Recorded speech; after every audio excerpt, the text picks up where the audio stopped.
Rite should be coming up soon, right? Everyone must be busy buying things to make their homes more festive now.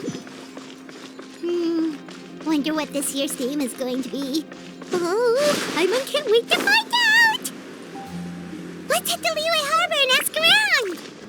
Kuching and Charlotte! Paimon never thought she'd see you two together. Nice to see you again, Traveler and Paimon. Oh, we're not interrupting anything, are we? Not at all. I wasn't in the middle of an interview or anything. I was just asking Miss Kuching about purchasing a kite. A kite? Are you buying some regional specialties to bring back to Fontaine? Well, yes. And... It seems you haven't heard yet.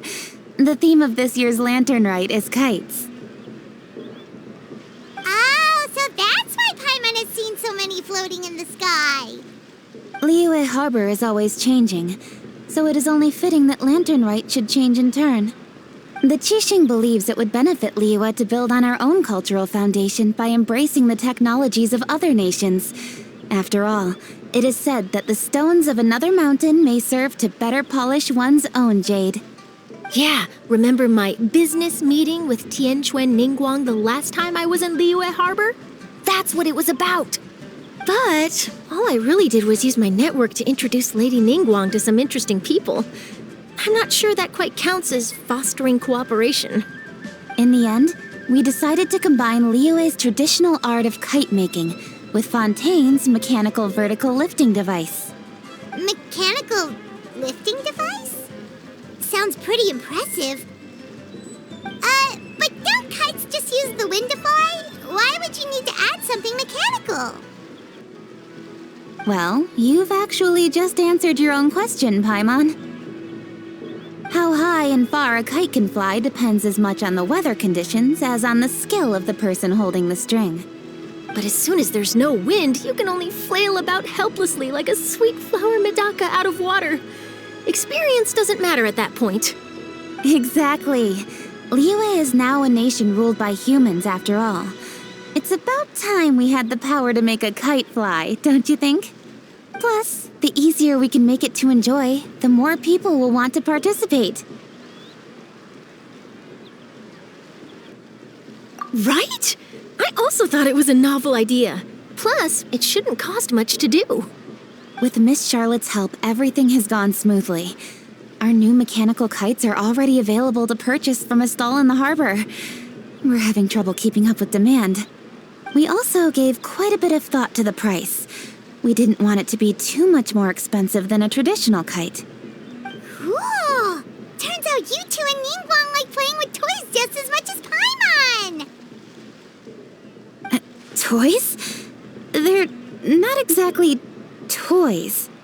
You see, Miss Kuching, that does seem to be everyone's first reaction. Although kites are one of our most time-honored cultural relics, outside of their use in certain ceremonies, I suppose they're considered playthings more than anything now. But to me, there's so much more than that. Think for a second about how remarkable it is that a flimsy paper kite attached to a string has the capacity to touch the sky.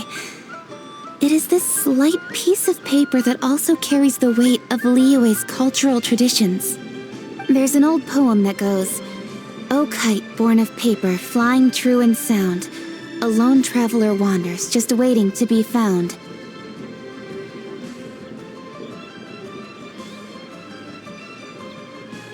In the past, poets from Liyue used kites to symbolize a feeling of longing, or evoke the peacefulness of idyllic rural scenery. If the people of today can derive enjoyment from this activity, they will not only be more likely to better appreciate the tradition, but also to pass it down to the people of tomorrow. That's the Kuching we know, always thinking 5 steps ahead of anyone else. Well said, Miss Kuching. I've learned quite a bit myself. As long as you're willing to listen, I'm happy to share. I also know quite a lot about the various folk traditions related to kites. For example, whenever a kite blew away, people would say it was the Adepti that summoned the wind to take it away as an offering. That way, you can turn an unfortunate event into an auspicious one. What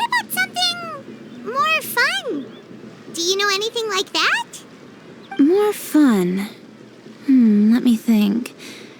Oh, I suppose we should first talk about how kites are made. It's another one of our precious forms of traditional craftsmanship. My grandfather told me that back when he was a boy, children learned the art of kite making step by step from their elders. First, you use the thin strips of bamboo to construct the frame. Then, you draw a design of your choice on a piece of paper, paste it onto the frame, and tie on the string. Then, you look towards the sky and release the kite to soar among the clouds. Some people write down certain names or desires on their kites, cut the string, and let them fly free. Others may place particular thoughts or meaning into the design itself. Are certain designs associated with certain meanings? I'm gonna jot all of this down. Well, for example, kites in the shape of a butterfly typically symbolize freedom, happiness, or the desire to break free. Fascinating. What else can you tell me? The scissored-tailed swallow is the most classic design. It symbolizes good fortune and joyful tidings. Different colors also have small variations in meaning. Are these commonly understood meanings and symbols in Liyue? Kind of like the language of flowers in Fontaine. I believe so. Most have probably heard something about it from their elders at some point. If you're interested, Miss Charlotte, I have several books on the topic that I could lend you. They could be a useful reference. That would be a huge help! Great! Looks like I've got the outline for quite the article on my hands. Perfect! We're gonna take a look around. Then I'll show Miss Charlotte to my home for a little while. I almost forgot. The Ministry of Civil Affairs is hosting a kite flying contest on the night of Lantern Rite. If you're interested, you're more than welcome to bring a kite and participate. The rules are simple. Whoever flies their kite the highest and furthest within the time limit will receive a special honor along with a secret prize. I've already prepared more than enough empty film for the event. I can see the spectacle already. Maybe tone it down a bit, Traveler. What if we don't win? It's better to keep a low profile until the competition starts. Then we'll give them a show they never saw coming. Oh, that secret prize is ours. Then I'll look forward to seeing your performance. You bet! See you then!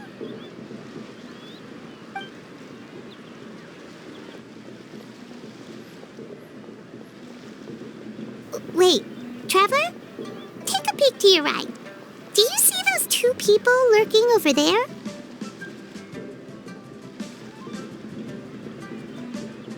Is it just Paimon? Or were they staring at us the whole time we were talking to Kuching and Charlotte just now? They seem fishy. Huh. Well, yes, but something's up. Paimon just has a bad feeling. Do you think they could be treasure hoarders? They always seem to be stirring up trouble during Lantern Rite. Oh, Paimon's sick of waiting around for something bad to happen. We should strike first, you know. Foil their plans before they even begin. You go right, Paimon will go left.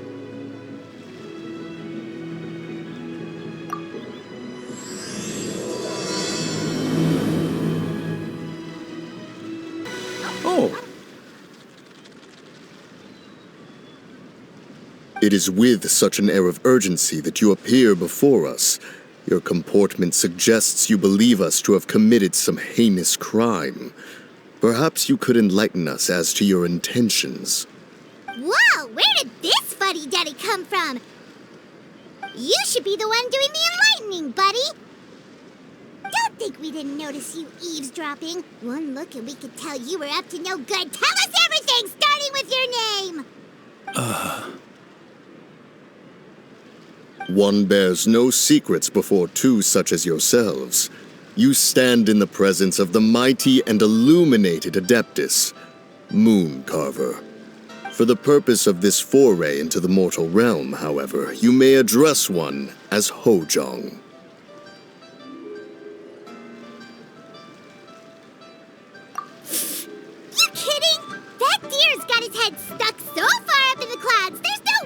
humble himself down here with the rest of us. You may want to hold your tongue, Paimon. Don't think that Paimon is gonna believe you just because you know her name. Let Paimon guess. You're supposed to be Mountain Shaper, right? Indeed. Mooncarver and myself have descended upon the mortal realm for a visit. The two of you may call me Jiahu. Looks like you did your research. But in our experience, the harder you try to lead us on, the more likely it is that we've got a big fish on our hands. We'll go straight to the Millilith and have you arrested for impersonating a Adepti. Preposterous. Utterly preposterous. Right. Tell us something that only an Adeptus would know. And it better not be some common knowledge that any person on the street could tell you. During the last Lantern Rite, we gathered at Mount Hulau with Rex Lapis and made use of Cloud Retainer's supreme cuisine machine to prepare bamboo shoot soup. Perhaps you have some recollection? The flavor of that soup was more than enough to whet one's appetite. As such, Cloud Retainer assented to my use of the device beyond that singular occasion, providing other recipes to boot. Since then, one has dabbled in the pleasures of the culinary arts whenever time allows. Dabbled? Upon one's last sojourn to your mountain, did you not immediately attempt to hide the device behind a chunk of amber as soon as one's presence was known? Did one not speak up on your behalf but a moment ago? This is how you choose to repay that kindness? One is simply trying to emphasize the veracity of our claim. That does not mean you should reveal personal matters so readily. They might think one bears no difference from Cloud Retainer. Forget it. One does not have the breath to waste on such petty trifles. That might have been more detail than we needed. Seems like you two are the real deal, and Paimon sorry for suspecting you. But, for beings as forgiving as yourselves, this is just water under the bridge, right? You indeed have an agile mind. Cloud Retainer was not mistaken in her high estimation of you. Paimon's still curious about something. It's just... Paimon can understand why Mountain Shaper is here, but why did you decide to come to the city, Mooncarver? It's not really your thing, is it? It is but an inevitable eventuality. Long have the mountains remained strangely idle since Cloud Retainer's move to Liyue Harbor. With Lantern Rite near at hand, one would expect Cloud Retainer to provide us with an account of the festivities in advance. Yet to this day she has failed to appear. Cloud Retainer is hardly the forgetful sort. One must never rest idle in the face of that which demands action. And since our acquaintances dwell in Liyue Harbor, we had to travel here in human form to avail ourselves of their aid, Cloud Retainers in this case. But a moment ago, one heard you speak of a mechanical kite of sorts. It appears the essence of the situation has hitherto revealed itself. Now it is time for one to retire back to one's abode. So you're not looking for Cloud Retainer anymore? Perhaps there are aspects of Cloud Retainer's temperament that remain opaque to young Paimon. Given one's understanding, one can only imagine the anger that now consumes her. Cloud Retainer is of a proud and arrogant disposition. She holds the belief that her skill in mechanics surpasses that of all others. One can be quite certain it is hardly with an open mind that she regards the arrival of this new technology. One surmises that she has shut herself away, refused all company, and buried herself in the study of her own creations. To call on her would only invite her rebuke. However, if you do happen to cross paths with her over the next few days, do pass along one's regards. Sure, leave it to us. Have a safe trip back, enjoy the scenery, and happy Lantern Rite! Thank you for your kind words. We shall now depart. We got all worked up for nothing, huh? All that trouble and it turned out to be people we knew all along. Well, it's still pretty early. Let's head over and check out the kite stalls. see what kinds of kites we can buy to use in the competition. The bigger and prettier, the better. Welcome! Are the two of you looking to buy a kite? Would you like me to go over the different designs? Ooh, a scissor kill swallow! And a butterfly! And oh! This jade chamber design is our newest. It's been selling like crazy over the past 2 days. Does it also have a unique meaning? Of course. The jade chamber symbolizes wealth and abundance. The kite bearing its design is said to bring riches in the future to those who fly it. Oh, now that's Paimon's kind of kite. I apologize for the interruption, but are all your wares in order, Miss Genuine? Yes, they're just over there. The paper, bamboo, and dyes. All the necessary kite-making materials. Wonderful. I'll pack them up and get a guard to deliver the goods to Yilong Wharf for you. Yilong Wharf? Oh, wonder what that place is like during Lantern Rite. Paimon would love to go take a look. Well, if the two of you are interested in going to Yilong Wharf, then could I trouble you to find Gaming and deliver these goods together? Is Gaming the guard you just mentioned? Well, yes. The communications office handles shipments and transports around Liyue. He works for the Secure Transport Agency, one of our sub-organizations. The problem is, many of my colleagues have taken leave during Lantern Rite to spend time with their families. So, our available workforce has seen a dramatic decrease recently.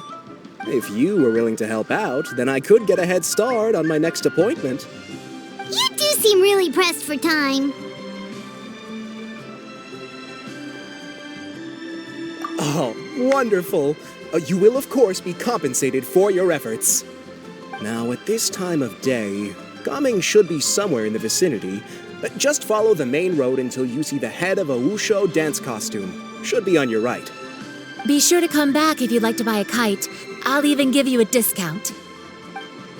By the way, do you know my aunt? Everyone calls her Granny Shan. I've heard her mention Gaming before. Apparently he's a nice, outgoing fellow and all-around good guy. Wait, I thought we had an agreement. Loser buys dim sum tomorrow? Look at you. Scowl like that for much longer and your face might stay that way. Hey now, don't be upset. How about this? You extend the invitation and I'll pay. No way, Gaming. You're always the one picking up the tab. I'm not trying to be a sore loser. I just didn't expect you to come from behind to win like that. That was nothing. All in a day's work, friend. Perfect, Gaming is here. Sorry to interrupt, Gaming. We just spoke to a guy from the communications office who needs you to deliver some goods to Yilong Wharf. Oh, that must have been Longzhou. Looks like I've got work. Gotta go. Sure, go do your thing. Let's have a rematch when you get back. I won't let you win so easily next time. Alrighty, you can hand the goods over to me. Must have been heavy hauling them all this way. Let me take them off your hands. It wasn't that bad. It's just some kite-making materials. Plus, we didn't have to walk very far. Kite-making materials. I see. I'm glad it wasn't too much trouble, Paimon. Still, I owe you one. Ah, and you must be the traveler. It's nice to meet you. Thanks for your help. Huh? You know us? There probably aren't many in Liyue who don't. I've heard quite a bit about you two. You're quite well known around these parts. Oh, and please excuse Longzhou if he forgot to thank you. Take my thanks in his place. He's a good guy. He's just been super busy lately, running around from place to place. Don't be too hard on him, yeah?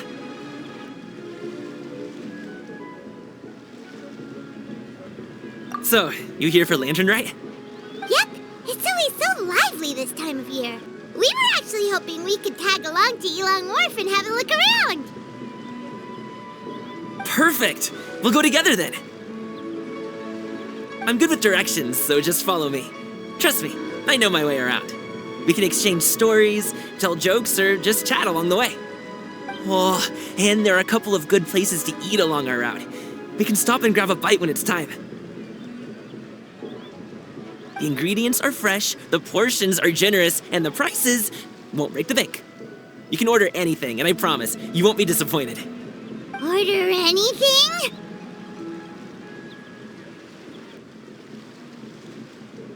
Hey, did you really have to call Paimon out like that in front of our new friend? Don't worry, I understand. I joke around like that with my friends, too. It just shows how close you are. Do you need to pack anything up before we hit the road? I can wait. Nope, our things are always packed and ready. We're pretty much travel experts at this point. Oh, that's right. Then let's get going. If we run into any trouble, you can count on me to protect you. I am a guard, after all.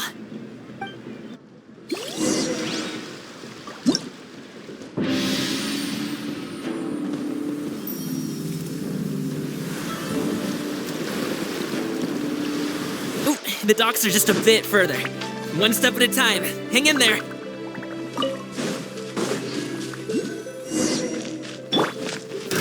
God, wait! Get behind me. I'll handle this.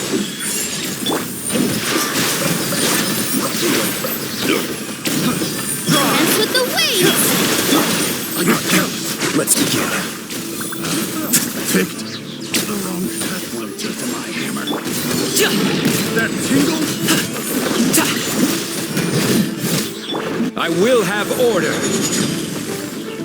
Stabilize. Emerge. Right here.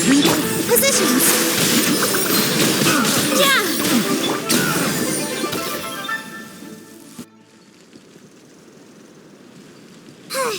Seems like we really can't go anywhere without running into treasure hoarders, can we? Yeah, it's not uncommon for deliveries to get intercepted. That's why this job needs guards like us. Paimon was impressed by your moves back there. You seem like a real pro at your job. Oh, that's not a skill I learned on the job. It's just a hobby. Have you ever heard of wushu dancing?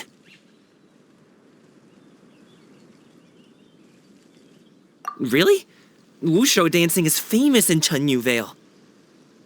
Performers might be invited to promote the opening of a business or to spread good fortune during a holiday season. But I must admit, it has nothing on the popularity of the Liyue opera. I'm also well aware that people in Liyue Harbor aren't exactly jumping at the chance to watch wushu dancing. So it's not something I do full-time. Huh? You have 2 jobs? How do you have the energy to do all that? It's not that tiring. You just have to take a rest. Ah, Paimon gets it, so you must sleep a lot then. Not really. Just yesterday I stayed up all night playing cards. Oh. Let's go. The docks are just up ahead.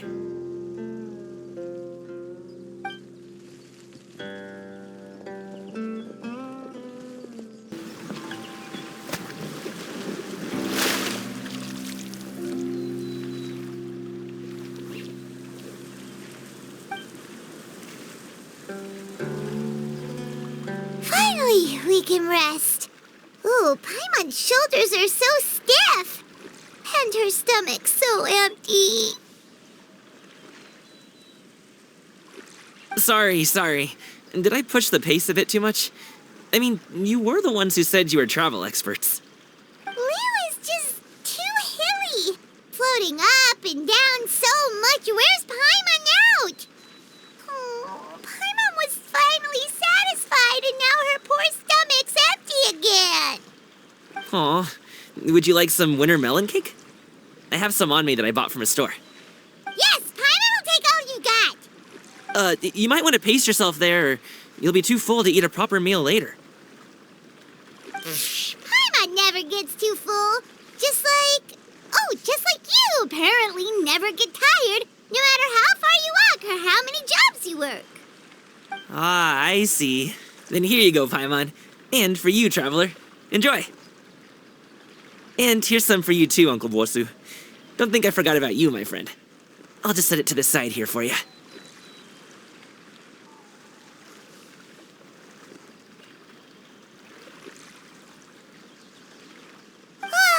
That hit the spot. Paimon thought she was going to starve to death for a minute there. That close of a call, huh? I've been eating wintermelon cake ever since I was a kid. You can buy them from all sorts of places, whether it's a small vendor on the side of the road or a big restaurant in the city. But each place produces cakes with a slightly different flavor. If you like these ones, I can give you the address of the shop I bought them from. I'll just have to check when we get back. Oh, all my jabbering must be making it difficult for you to enjoy the scenery in peace, huh? Don't be afraid to tell me to zip it for a little while, okay? Really, I won't be offended. It's okay. Paimon is kind of enjoying listening to your chitter-chatter. Aw, a fed Paimon is a happy Paimon, huh? Hey, Paimon can be in a good mood anytime she wants.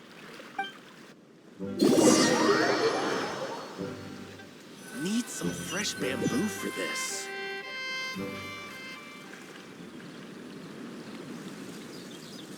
Woohoo! We're here! Don't forget your things, and watch your step as you get off the raft, or you're in for a swim.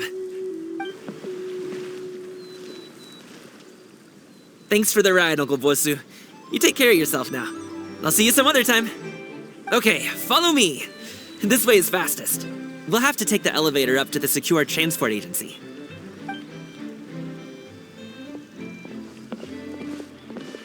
Hey! Slow down. I'm begging ya. What is it? No one's gonna try any funny business when the street is this packed, right? Oh, well... how should I put it? Come on, spit it out! Do you see that group of people over there? Those are my relatives. Wow, you sure have a big family.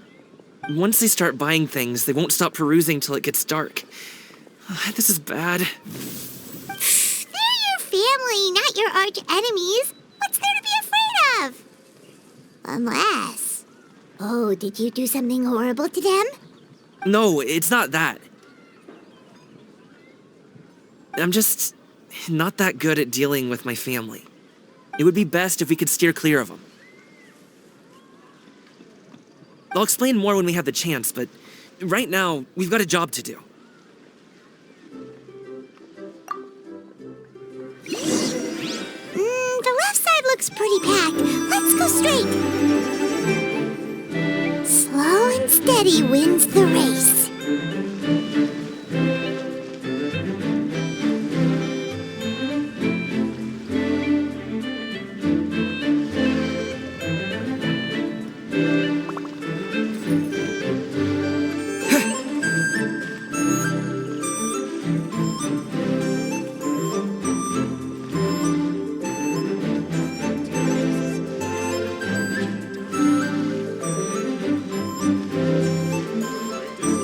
Let's wait here for a second. Maybe my aunt will leave.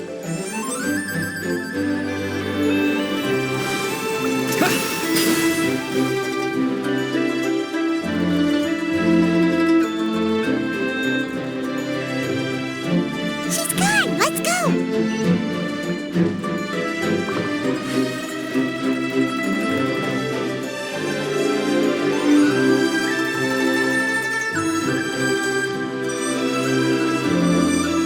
Turn left. Run!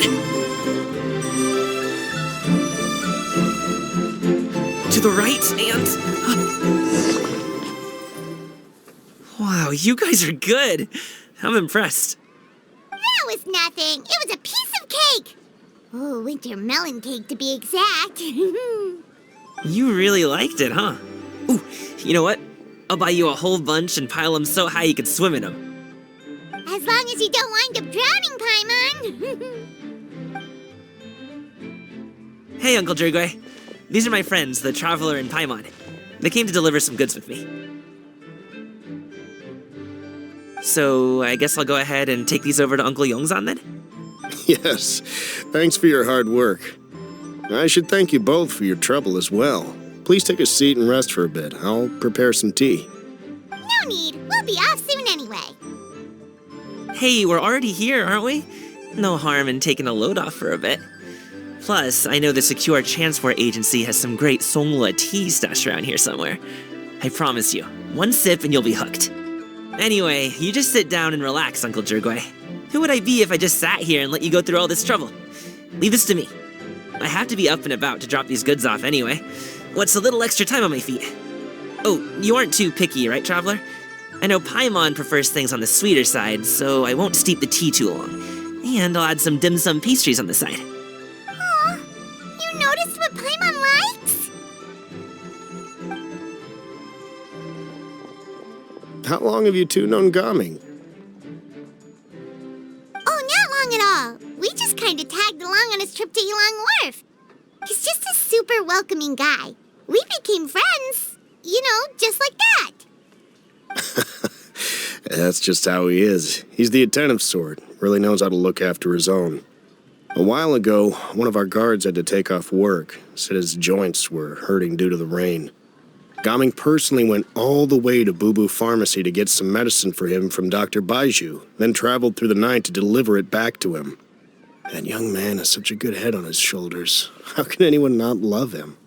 I mean, there is his dad, but, well, ask anyone else. Uncle Yongzan says he doesn't have the personnel to spare for this delivery right now. So what do you think, Uncle Jergway? Should I go ahead and deliver it instead? It feels like we've troubled you enough already. It's kite-making materials, though. Could be for a kid. I'm sure the sender wants it delivered before Lantern Rite. Oh, by the way, here, have some tea. All right, then. Deliver it if you want to. Ooh, are you free in 2 days? How about we grab some dim sum from Shinya Kiosk? My treat, and don't even think about trying to pay. Whoa, that's way too generous of you. Don't mention it. Just think of this as a thank you for all your help. Besides, the thing between me and my family, it's a long story. It might take some time to tell. Sounds good. Paimon never says no to free food. All right, then I'm off. See you in 2 days. Oh, and Paimon, make sure not to eat too much before then. Don't say I didn't warn you. Is he underestimating Paimon? She's just gonna have to show him how much she can really eat. Anyway, is Gaming's family situation really that complicated? He has such a happy-go-lucky personality. Plus, he's an enthusiastic and diligent worker. It's hard to imagine a guy like that being troubled by much. How should I put it? Since he already plans to tell you himself, you don't need an old man like me to add my 2 cents. You seem to be around the same age, so you might have a lot in common. Perhaps you could help him talk things through. Consider it a favor to me. If you have the time, maybe you can make a little flag for us to wave about. It can say, "We provide aid in spades." Couldn't hurt to advertise our services, right? Well, I can certainly arrange that. Is there anything else you wanted to say? Wait, seriously? Paimon was just joking, but if you're going to get us something, she'd much rather have winter melon cake instead. Seems like Gaming really has rubbed off on you. Would you like some more tea? I think there's some left. No thanks. We came all this way and still haven't gotten a chance to look around the wharf. We should see the kinds of kites they got. Maybe they'll have ones you can't find in Liyue Harbor. All right, then. Please do let me know if you'd like more tea. You're welcome to stay as long as you like. Gaming is a good kid. I just wish he could reconcile with his family. You're around the same age, so he might listen to you. Please talk things through with him.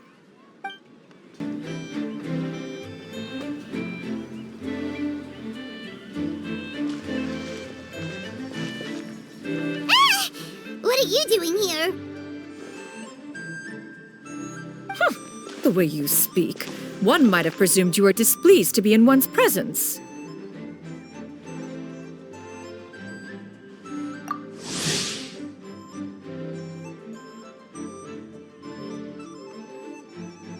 Take note, Paimon.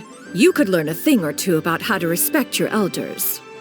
Ugh, starting on the elder stuff already, huh? Shouldn't you be back in your cave tinkering away at some kite-related thingamabob or something? What brings you out here? And what's with that huge box next to you? Ah! Paimon gets it. You're here to do some shopping, aren't you? And what of it? The Qixing's decision to integrate Fontanian technology into said kite-flying competition is of no consequence to oneself. Did you expect one to willfully compete against the whimsical trends of worldly sentiment, or perhaps even fall to petty sulking over such? It's not that we think those things exactly. That's just what Mountain Shaper and Mooncarver told us, or Chia something and Ho... Paimon can't be bothered to remember what their aliases were called. Anyway, they went to Liyue Harbor to look for you. They even asked us to pass along their regards if we ran into you. Oh, huh. Tianyun?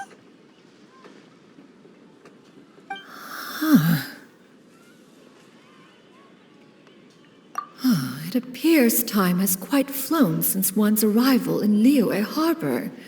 How could one have forgotten about those two old fossils? One shall have to bring them back some divine herbs to atone for this slight.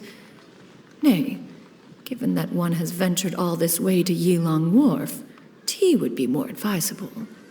A great thought has illuminated one's mind once again. One is reminded that certain purchases have yet to be made. Perhaps you two could wait here whilst one performs this task. It'll be but a moment.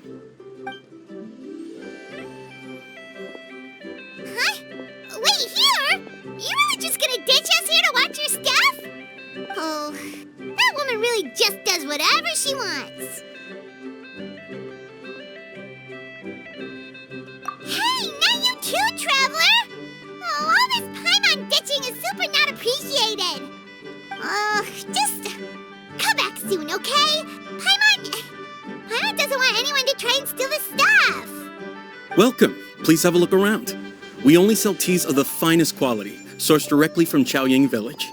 Might I recommend the Songlo variety? It's one of our specialties. Now, that sounds promising. One will bring some back for those old fossils, and all will be well. 2 boxes will do. Wonderful. By the way, we're actually running a special Lantern Rite promotion. Buy 3 boxes, get 10% off. 4 boxes will net you 20% off. 20% off 4 boxes. This merchant strikes a fair bargain. One might as well give some to Morax and Ping, too. Then 4 shall suffice. I see. Are you intending to give these as gifts? If so, perhaps I can interest you in these exquisite gift sets. Buy 10, get half off. Look at the magnificent design, and the red ribbon gives quite the festive flair, don't you think? Such a gift would be sure to impress any lucky friend or family member. 10 boxes. Seems rather excessive. But if one factors in the Conqueror of Demons and one's disciples... 10! A nice round number, don't you think? Course you do. I'll even shave a little extra off the price for you. That is agreeable. I will have these boxed up then. Of course, right away. I see you have quite the eye for fine items, mademoiselle. Perhaps some of my wares might also be of interest to you. I'm a toy merchant from Fontaine. You'll get nothing but the finest and most intricate clockwork toys Mora can buy here, each one sure to be a source of endless amusement.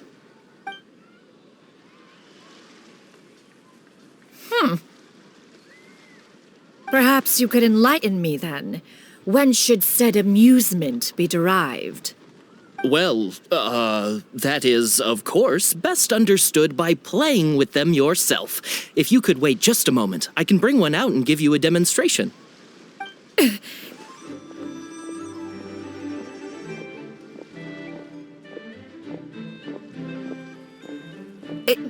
There is no need for that. Mademoiselle. Give me your newest and finest model, and be sure to package it securely. Ah, of course. Here you go. The instruction manual is... I can do without, thank you. Many watchful eyes surround this place. If one were to be spotted purchasing a mechanical toy such as this, a child's plaything no less, it would only invite scandal. There is no harm in bringing it back to study in secret.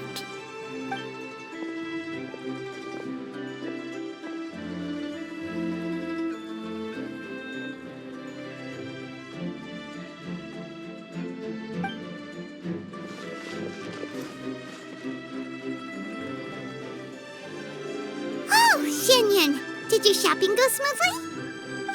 Naturally.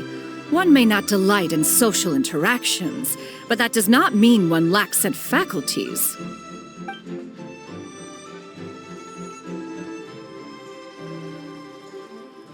And you two? Are you not here to purchase things? We just haven't had time yet. It doesn't look like there are any kite stalls around Elong Wharf, but it does look like there are lots of goods from Fontaine. You are also planning to participate in the kite flying competition, then? One means to say, you along with all the other youths. One has been entreated to share one's kite-making expertise, and indeed there was little one could do about such persistent supplication. One moment energetic and earnest, and dejected the next. One had no choice but to acquiesce to these requests, and thus... one will be organizing a kite-making workshop to provide personal instruction in this art form. Oh, who will be participating then? Shuyu, Shenhe, Ganyu, and Yayo. Wow, that's quite a few people. Also, this is all pretty well, Xinyun, but it's not like you have to make your own kite to participate in the competition. You can't just buy one ready-made and call it a day. Ha! You speak of those equipped with the mechanical lifting device, do you not? 'Tis nothing but a crude piece of mortal machinery. The mechanism that one has developed was the fruit of millennia of meticulous study. Let us not speak of the source of the mechanism's power, but rather its structure. It is composed of materials as light as bamboo and as strong as iron. This composition grants it the lightness of weight to ascend into the sky and the durability to follow the wind for many a mile. It is built with a series of intersecting rods that... Never mind. It is unlikely the two of you will understand, even should one expend the effort to explain. One is better off saving one's breath. It sure seems like you want to talk about it, though. So, will you be attending the workshop or not? Huh? Wait, you've been trying to invite us this entire time? All right then. No need to prepare the materials in any case. One has it all sorted. Arrive at Mount Outsong in 2 days. I shall be expecting you around midday. Are you leaving? Don't you want a guard to help you with that big box of yours? Surely you jest. One goes as one pleases. For what reason would one need to rely on another?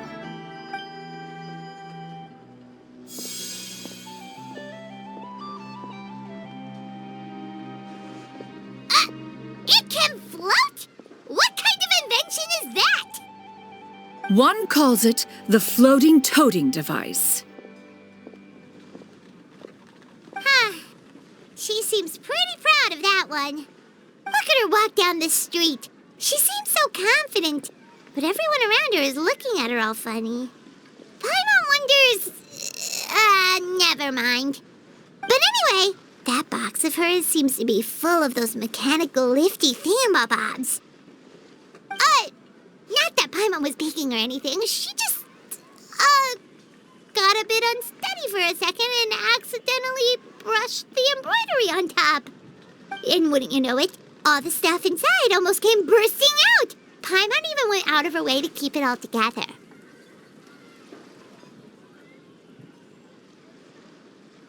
All Paimon say is that Shenyun sure does try hard to save face.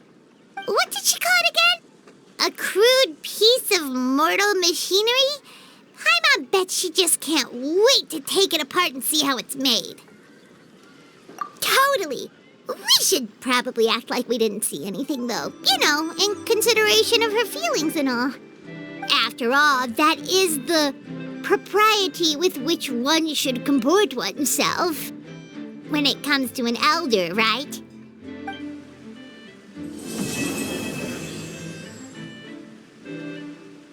Paimon has never had dim sum at Shinue Kiosk before, but it should be quite the feast for sure. Ooh, and that's Paimon's stomach right on cue telling her it's time to go find Gami. Let's go! Oh, you're here early. I just ordered. The food should be out in a second. Sit down, sit down. Let's all take a seat. Here, hand me your cups. Oh, thank you. Wait, you weren't supposed to drink that, Paimon. That was for you to rinse your utensils. That's a thing?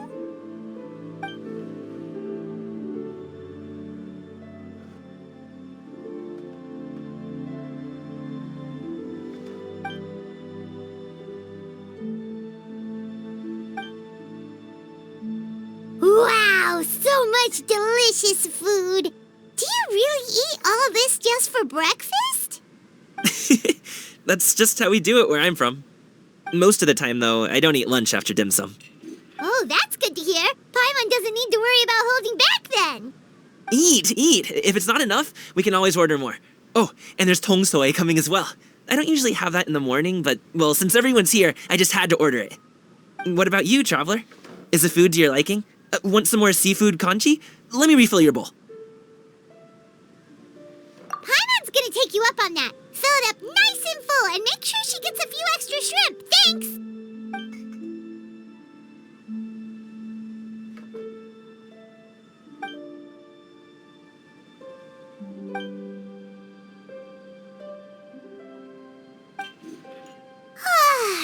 So full. That meal was so satisfying, it even gave Paimon some extra brain juice. Oh, listen. Paimon's figured it out. Let's think about this for a second, Gaming. You invited us to this awesome restaurant and ordered a whole table full of expensive dim sum just for the three of us. Well, you must be hiding the fact that you're some young master from a rich family. That would explain why you try to keep your friends and family away from each other. Are you confusing me with Xingqiu? Huh? You know Xingqiu? You sure know a lot of people. Well, when you're on the road as much as I am, you hear all sorts of rumors. Sometimes they're true, sometimes they're not. What it comes down to is being able to tell the difference. More often than not, that means knocking on some doors to find out for yourself. Oh, you truly are a man of many talents, young Master Gaming. Okay, enough with the teasing. Sorry to burst your bubble, Paimon, but you're wrong about my family situation. What? Oh, Paimon thought she was onto something there. My dad is just an ordinary tea merchant. Small-scale stuff, you know? It wouldn't even make sense to mention his business in the same breath as the Feiyun Commerce Guild. My dad... he always wanted me to inherit the family business, to be a merchant like him. But that's just not who I am. It's not who I ever wanted to be.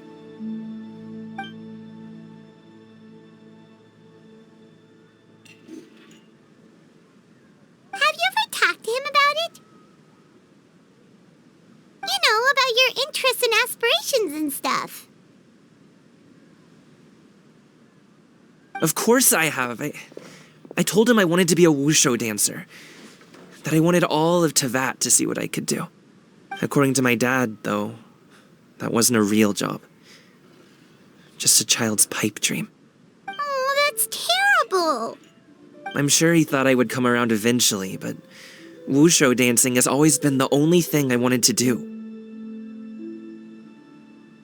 One day, He tried to get me to visit some other tea merchants to start building the right relationships, but I refused to go. We got into a huge fight. We were this close to throwing hands. In the end, I was so angry that I ran away from home. I haven't been back since. Don't get on my case just yet, okay? It's not like I think I'm completely without fault. No, I know that it wasn't the right way to go about things. But my dad's stubborn. No matter how hard I tried to convince him, it just went in one ear and out the other. There was no changing his mind. I knew talking would only get me so far, but if I made it big in Liyue Harbor, the results could speak for themselves. Gaming. But I'm sure you both already know how that's going. Wushu dancing's just not that big in Liyue Harbor. In the past, I would go door to door from store to store, asking if they would be interested in hiring a performer.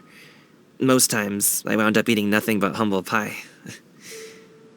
And you can't just rely on dreams to put food on the table, right? So I found a job as a guard to make some money. And now I have enough to get by and then some. Still, change takes time. Gotta take it slow, you know? Paimon understands. Okay, enough of all that serious talk. Our tea's getting cold. Ooh, let's do something fun this afternoon. What do you say, huh? I'll organize. Actually, we kinda already have plans this afternoon. We told Xianyun that we would go to her kite-making workshop. Oh? Are you interested in kite-making, Gaming? Oh, no. It's just that I happen to know Auntie Xianyun.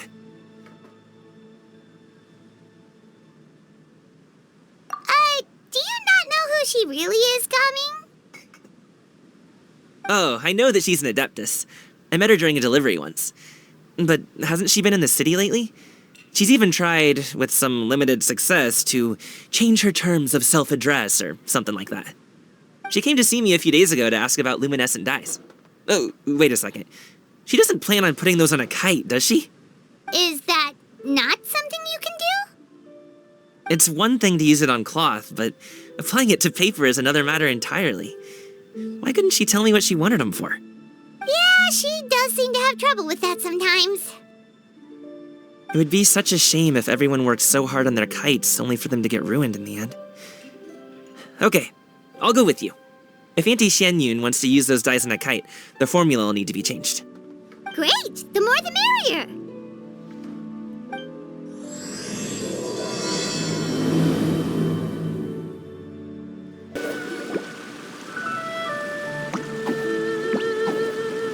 Ganyu! Come on, wake up! Some friends have arrived! Hello, friends.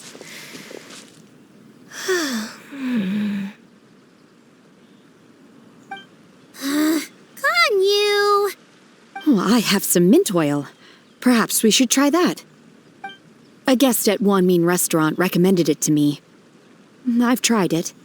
Its stimulative effects are much stronger than what can be achieved from chewing on mint leaves alone.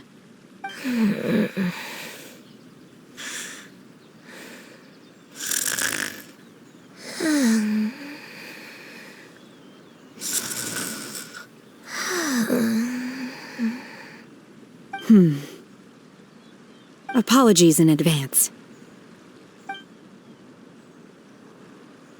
Wait! Shenhe? Not there!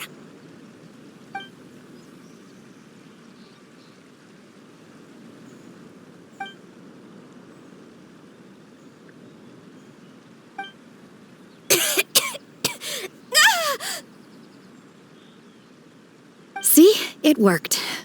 She's awake. Are you okay, Ganyu? Do you need some water?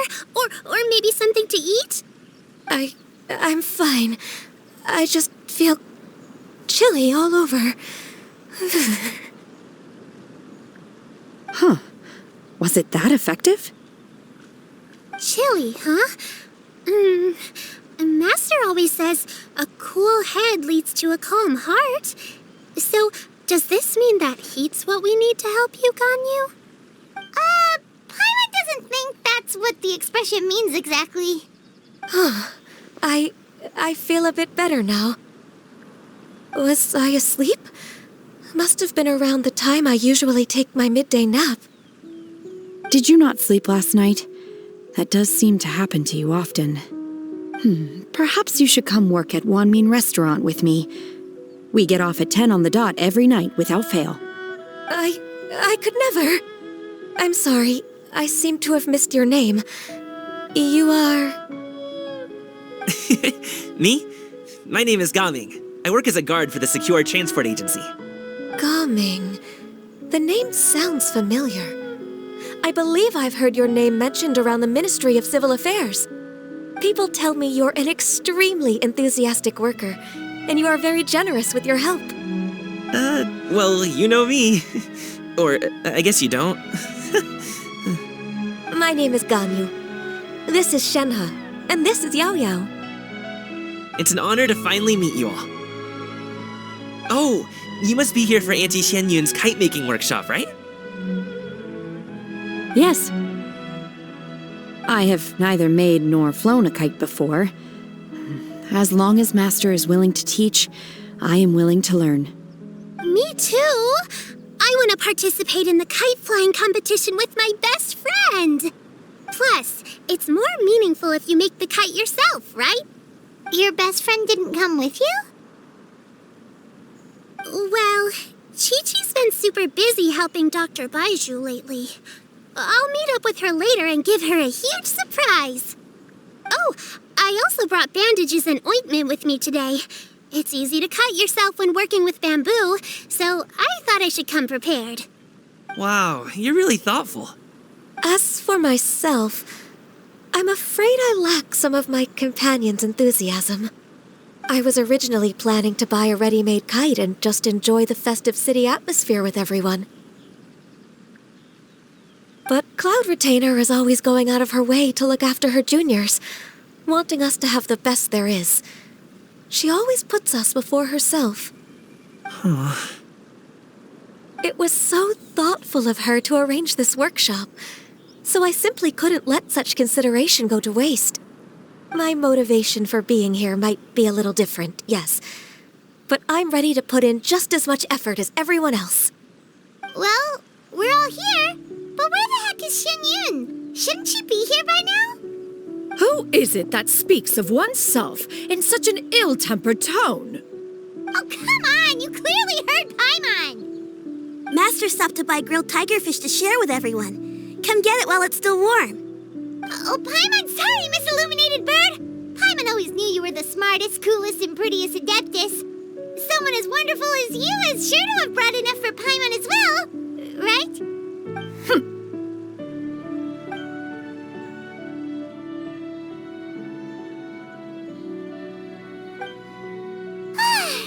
So delicious. Paimon's life is complete. It appears that we've ended up with quite a few participants indeed. Go ahead and divide yourselves into small groups.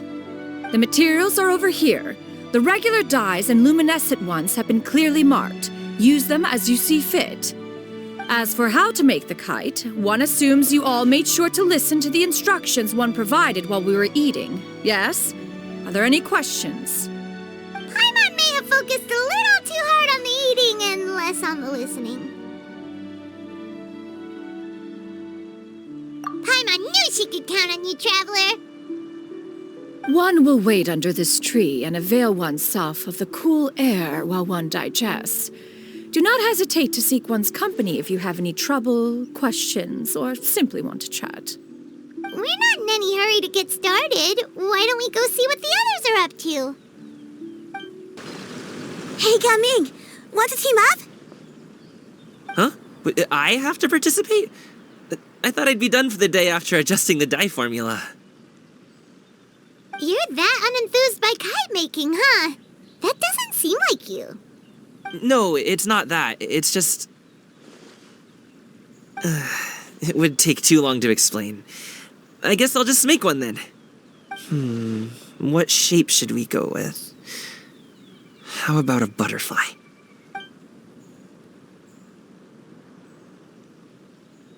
What do you think, Shiyu? Is there a particular design you want? I want a Swanee! That might be a little hard to pull off. True, but I still want to try. They're super cute. Okay, it's decided then. Gaming, can I do the coloring? Sure. I'll go ahead and make the frame for you. Shenhe, it would be great if you could refrain from putting things on my horns from now on. They're really quite sensitive. I see. My apologies. I shall remember that in the future. Thank you. No harm done. Good. Could I touch them just once more, though? No oil or anything this time.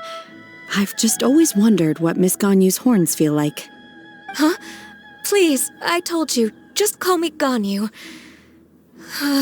Well, all right. Just be gentle. Firm to the touch with no discernible temperature. Oh, not unlike certain medicinal plants I've eaten before. Oh, still, Ganyu appears to be shaking like a cat whose whiskers have just been touched.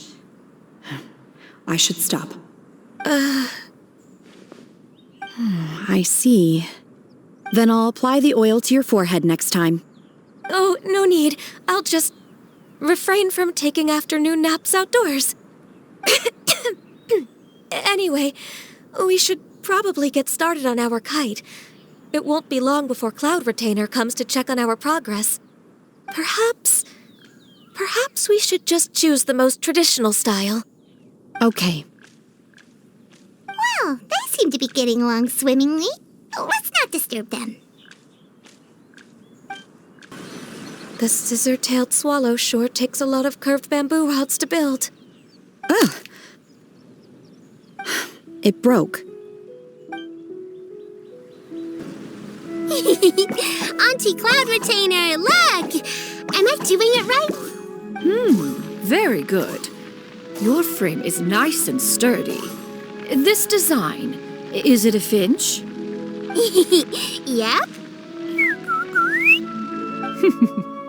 One is looking forward to seeing your finished product. What color are you going to make it, Yao Yao? I haven't decided yet. If I make it blue, it'll be more like my friends. But if I make it gold, it'll be more like me. If you are asking for one's own opinion, one would advise choosing gold. When giving a gift, the key consideration is the recipient's feelings, is it not? One imagines your friend would much prefer a kite that reminds them of you. Oh, hey, I never told you the kite was for Chi-Chi. How did you know? With age comes wisdom, child. One simply has a way of knowing things. Oh, cool. Thanks, Auntie Cloud Retainer. I'm gonna start painting it gold right now. Good. One will watch. You two seem strangely unoccupied. One was under the impression that one was supposed to be doing the relaxing. Is your kite finished? We actually haven't started yet, but we're going to start, right now. Once I get better at making kites, I'm going to make one shaped like Uruguay. You gave him to me, and he's just the best. One is pleased that you like the gift. We should get started on our kite now. Let's go. First, we have to decide on the shape. Hey, what are you laughing at? Oh, that's not a completely crazy idea. If nothing else, a Paimon-shaped kite could at least make sure you never get lost on your travels and always find the tastiest food and funnest things to do wherever you go. Maybe we're not exercising enough artistic license. Ooh, we should exaggerate this a bit. How about this? The word Paimon means the guardian angel of travelers.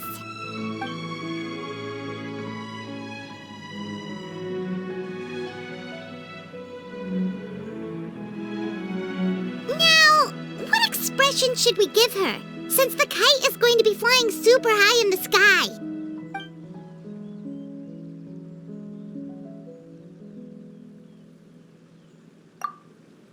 Oh, Paimon totally didn't do anything wrong. And even if she did, she doesn't deserve to get shot up into the sky for it. Something like this, then. Since the kite is going to be flying super high in the sky. It's too high! Someone save Paimon! She's about to faint! Like that? Since the kite is going to be flying super high in the sky. Ooh, like this? Ooh! The title of Champion Kite Flyer is mine! Now that we've decided, let's make it happen!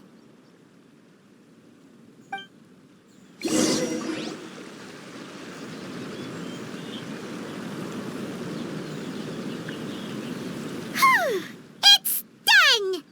Paimon has to say, Kai Paimon might even rival real Paimon in terms of cuteness. Now we just have to attach the string, right? All right, gather around, everyone. Oh, Shenyun's calling us!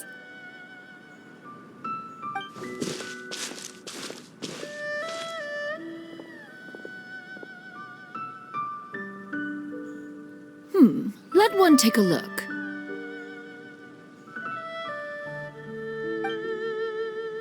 Wow! Ganyu and Shenhe made a scissor-tailed swallow! It's so pretty. Yep. The coloring makes it look a lot like Master. If the tail wasn't split in two like that, it might even be a spitting image. If you look closely, there are a few spots where the colors go outside the lines.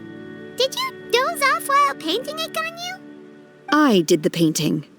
I stared at the paper for quite some time, but I simply could not recall the coloring of any bird. Except Master. Or should I say that I'm too familiar with her crane form? Even when she stands before us in human form, all I can see is blue and white. Oh, well, now that you mention it, Paimon can see it too. Exactly. So I simply closed my eyes and painted from memory. No way. You can paint with your eyes closed? Wow, the disciples of Adepti really are something. You are most filial, Shenhe. One is flattered by the likeness.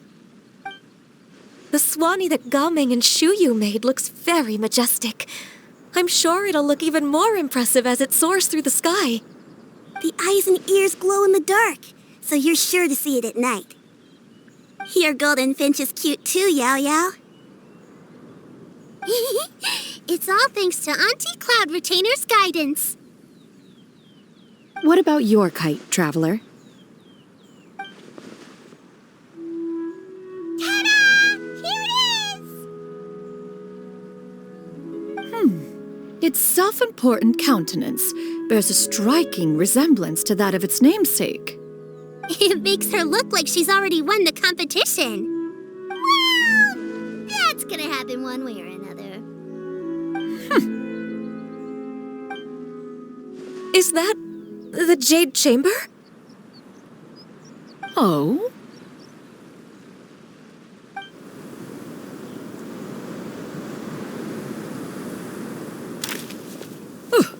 Who dares attempt such a flagrant display of impropriety by releasing a kite into one's territory without one's permission? Oh, and to do so by making use of this crude piece of mortal machinery. One simply must know who it is that possesses such impertinence. Continue attaching the strings, everyone. One will be but a moment. Cloud Retainer! Traveler, Paimon, could I trouble you to go after Cloud Retainer? Master's going to be okay, right? I'm more worried about the person who released the kite. There's wind up ahead! Looks like we can glide over. I hope the person who released the kite is going to be okay. And now for the string. Be careful, you two. Master is not without her principles. We need not worry too much.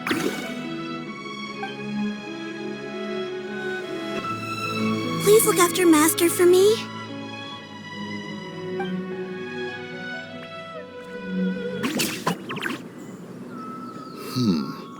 This Fontanian device of mechanical motion is quite curious indeed. Now is hardly an opportune time for your musings. Someone among us was not sufficiently attentive, and now the kite has vanished. Calm yourself. Do you have any recollection of its last location? One believes it drifted in the direction of Mount Outsong. Perhaps it is mere happenstance, but one feels a certain sense of dread at the thought. Your concern is misplaced, surely. Cloud Retainer is either in the city looking after her disciples, or secluded in her abode attending to her research. She will not notice that kite. On the subject of said kite, however, one simply must remark on the genius of its windlass lift technology. One cannot help but surmise that its ingenuity rivals that of Cloud Retainer's creations. Still thy tongue. If Cloud Retainer were to hear you profess such a thing, we can both say farewell to any further use of the Supreme Cuisine machine. One presumes that this kite belongs to you. Huh? Regard the situation with which we are now confronted. This is all your fault. One's fault? One seems to recall that releasing the kite was no solitary endeavor.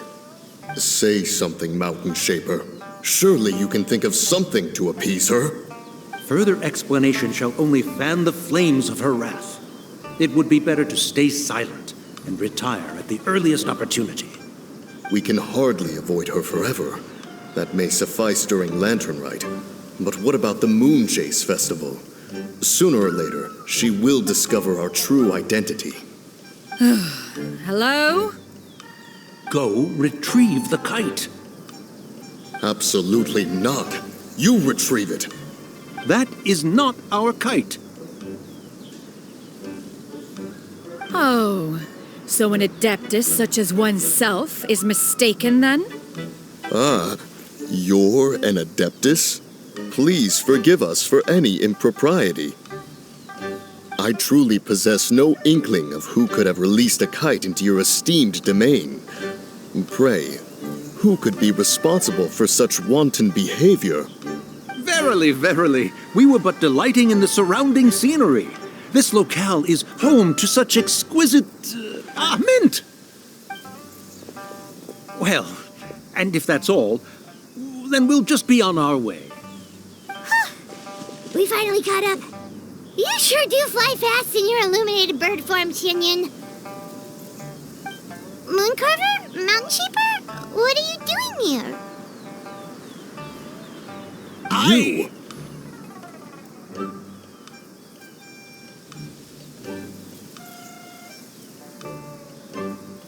Okay, now Paimon's getting a weird vibe. Did she say something wrong? It is of no consequence. Long has one seen through their disguises.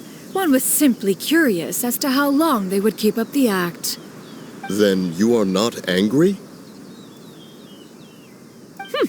How could one feel anger at the sight of two old friends enjoying themselves? One is also well aware of how enticing these city novelties can be. We were simply consumed by a fit of festive spirit. Seldom do we get the opportunity to partake in the delights of the times. However, we are far from being as adept as you in matters that require a deftness of hand. No worthy kite could be born of our own making. Thus, we could only take the convenient route, so to speak. Your prowess in mechanics is unparalleled, Cloud Retainer. You wield the wind and waves themselves. Your singular talent stands unmatched across the land. Of this, we are well aware. One has guests to attend to. We will have to convene again some other time. Traveler, Paimon, do try to keep up. We're leaving already? Oh, all this flying from place to place is wearing Paimon out. It seems that one's concern was misplaced after all. Then, should we continue flying the kite? A splendid suggestion, but it would be advisable to change locations. Perhaps your mountain would suffice? It is more than spacious enough. A fine idea. A fine idea indeed.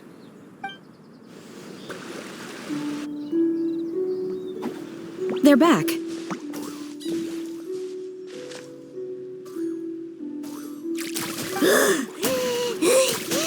Paimon's pooped. Hi.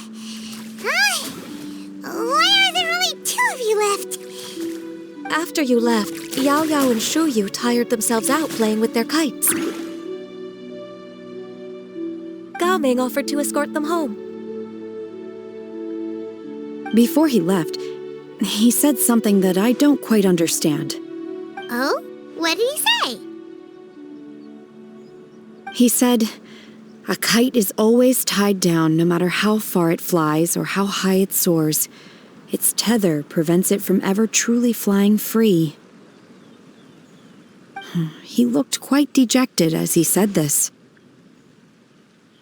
Now that you mention it, Gao Ming did seem to have a rather strange attitude towards kites. A reflection of himself. If I were a kite, I would cherish that tether as a symbol of kinship and the bonds that tie us and... Shenhe? It may be an exceedingly slim and distant connection, but lose it, and you lose that which links you to home.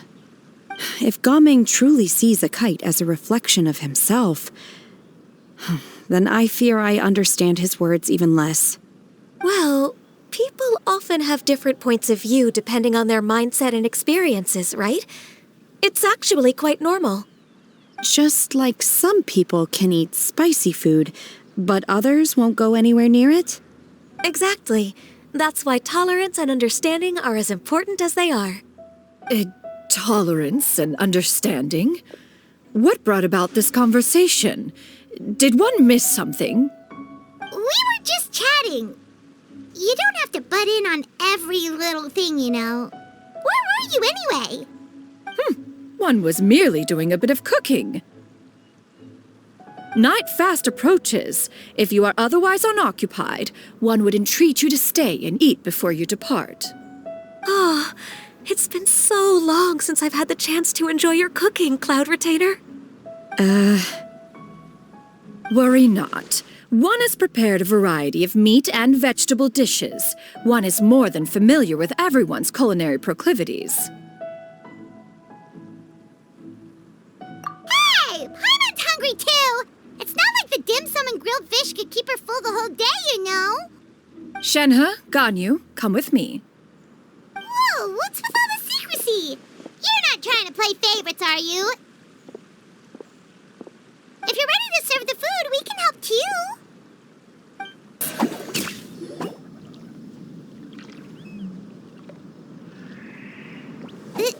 This is...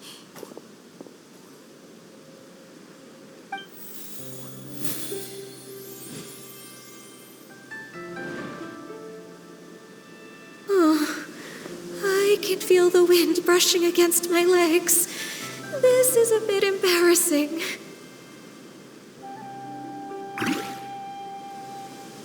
Is the headpiece secure? I should have asked Cloud Retainer to check before I stepped outside.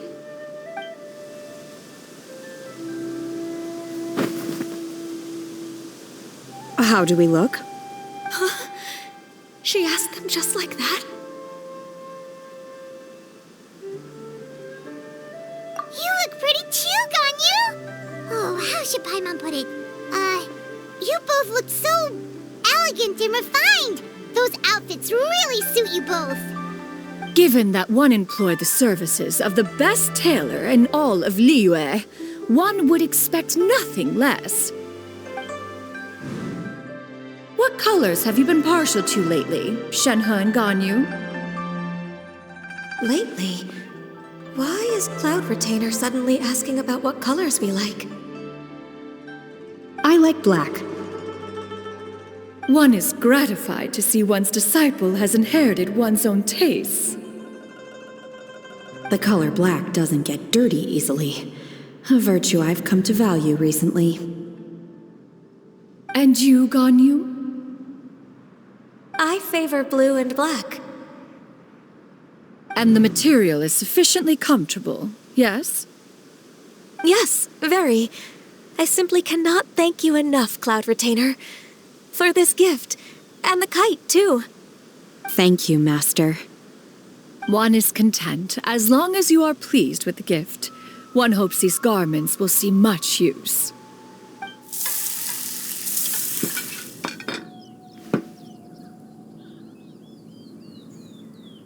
Seems like your supreme cuisine machine is just getting better and better, Xinyun! This golden crab's particularly good. The shell's deliciously crunchy, and the meat inside is so succulent and sweet! Paimon can't stop eating. It's a good thing Gaming isn't here, or Paimon would have to duel him for the food. You know, with chopsticks. He traveled all this way on account of the kite-making workshop, and he spent the whole afternoon looking after Shuyu. One was hoping to treat him to a meal. Oh, well. One will just have to extend one's thanks in person. It's rare for someone to make such a good impression on you, Cloud Retainer. One has high standards. He appears to be a young man of much merit, and one is not the type who would see such potential squandered. It appears that he wishes to break free from the kite string that tethers him. Kite string? What strange metaphors you speak in, Shenhe. Ever since you returned from Wanmin Restaurant, your turns of phrase render one at quite the loss. Where do we even begin? Oh, do you know about the conflict between Gaming and his dad, Xinyun? One has only heard that the two are not on good terms. He ran away from home and hasn't been back since. Oh? Ran away, you say? One believes we would all benefit from a more thorough retelling. Start from the beginning. Oh, okay. Paimon just hopes he won't mind. What? This shall not do. Lantern Rite fast approaches. We must make haste. As one was contacting various tailors around Liyue, one could not help but be reminded of Menogius. He possessed a singular talent for clothing design. He had an exquisite eye, not just for fabric selection and color pairing, but also for what accessories could best accentuate a garment's overall styling. At a gathering of Adepti, Bonanis once complained in secret to some of the ladies in attendance that the skirt Menogius made for her was too long and impractical, lamenting that it would only hinder her in battle. However, when one asked Menogius' opinion, he remarked that the train of the skirt would serve to enhance her adeptal countenance by exemplifying a certain elegance. Menogius was that type of person. When it came to topics relating to garments and accessories, not even Rex Lapis could best his stubbornness. And later...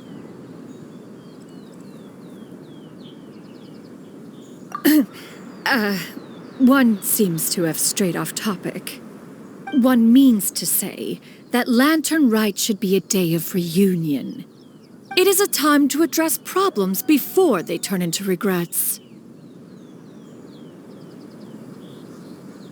Fate is fickle. The cruel reality of this world is that suffering and misfortune can befall any of us without design or reason. If there is a chance for young people to remain insulated from this reality, one should do one's utmost to make it so. That's nice and all, but Do you have any ideas, Cloud Retainer? Perhaps Adeptal Arts could be of use. No. Mechanics, perhaps. One fails to see its use in a situation such as this. Is there anything I can do to help? Combining our efforts is a fine idea indeed. Aha! One has an idea! How about this? Does that make sense to everyone? Yep. Oh, Paimon really hopes this works. One's designs never fail. Now then, I counsel rest for all, and to make the necessary preparations. One shall see you in 2 days.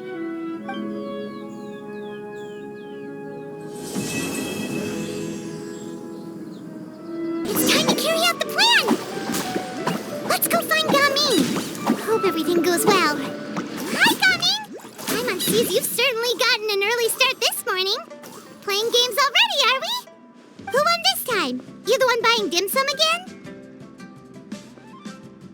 Hey, when you put it like that, it makes it sound like I'm always the one losing. Ah, perfect, you're all here. There's an important commission I need your help with. All right, I've got the time. Where are the goods? It's not just goods this time. I need you to escort a tea merchant and their wares from Chaoying Village to Liyue Harbor. A very important client has requested to meet with him. Sure. What's this merchant's address? Here.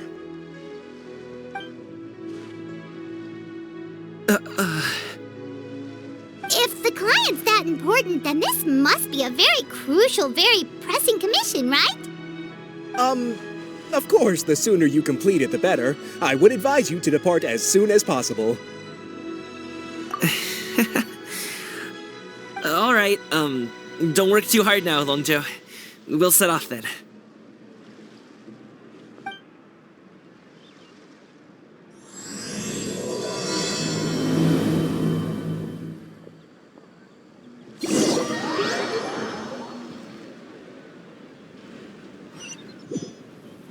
You're a bit quiet today, Gaming. Oh, do you want Paimon to tell a story? We're almost there. I'll take a rain check on that. Hello, you must be the tea merchant heading to Liyue Harbor. We're here to escort you.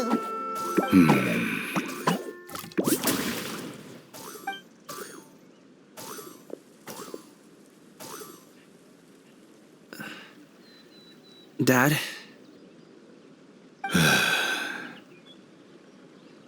Oh, so you're Gaming's father. It's nice to meet you.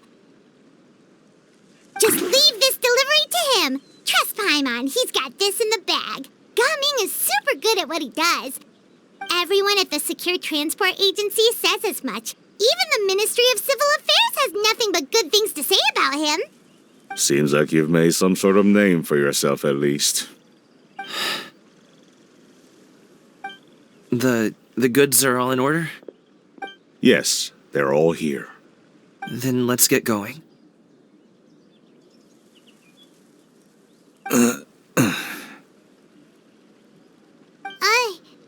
A very important client has asked for you by name. You kinda have to come with us. Paimon doesn't know how we would explain ourselves if you just didn't show up. Plus, you'd be missing out on a huge money-making opportunity. I see. I suppose I will have to trouble you all to escort me, then. Let's go. We've been walking for so long. Is anyone tired? How about we stop and rest for a bit? I'm fine. Gaming, don't you usually have some delicious snacks on you? Come on, bring them out so we can share them. I'm fine. Thank you. But the winter melon cake he gave us last time was so delicious. Have you ever tried it before, Mr. Ip? Paimon. This place looks nice and open. Why don't you all rest here for a second? Huh? What about you? You're not going to join us? I'm not tired. I'll keep watch. Oh, but... Just let him go.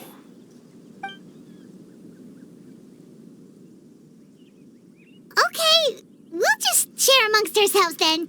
Did you know, Uncle Ip, that the flavor of these cakes changes depending on... Halt! Who goes there? It appears that one's movements were overly conspicuous. Enough of your musings. Focus. Focus on the matter at hand. Present your exquisite ornaments at once. Indeed. Bring them forth readily and without protest. Ah! What do we do? It seems as if these two are acting alone. It won't be difficult to subdue them, but they might have something else waiting in store for Dad. The best way to keep him safe is... Leave this to me. I'll handle them. Traveler, Paimon, take my dad and the goods away from here. No, Gaming. It's too dangerous. This is what I do.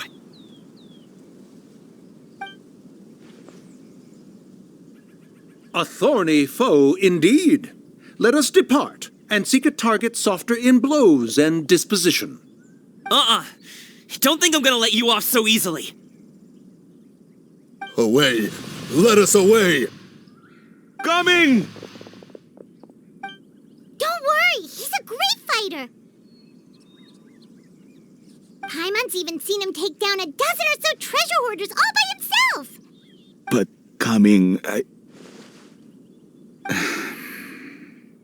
If he had just stayed by my side and learned the family trade, he wouldn't have to put himself in such dangerous situations. We just have to trust him. Let's go on ahead. We'd best get away from here, in case there are other bandits in the area waiting in ambush. All is going to plan.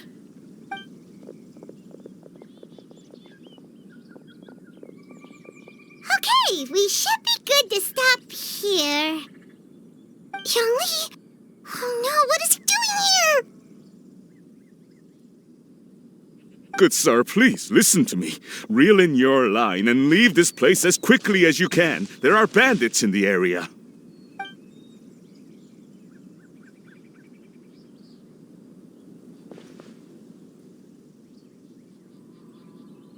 Bandits? Acting in broad daylight?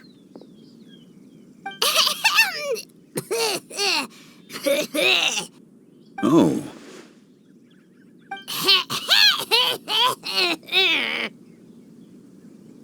Ah, I see.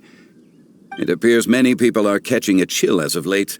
If your throat is bothering you, Paimon, perhaps some tea and rest are in order. Nope, no need. Paimon's fine. She just, had some cake stuck in her throat.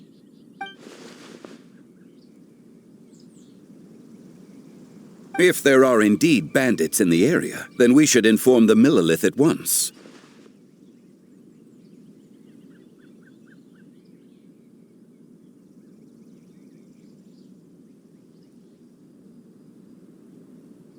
Oh?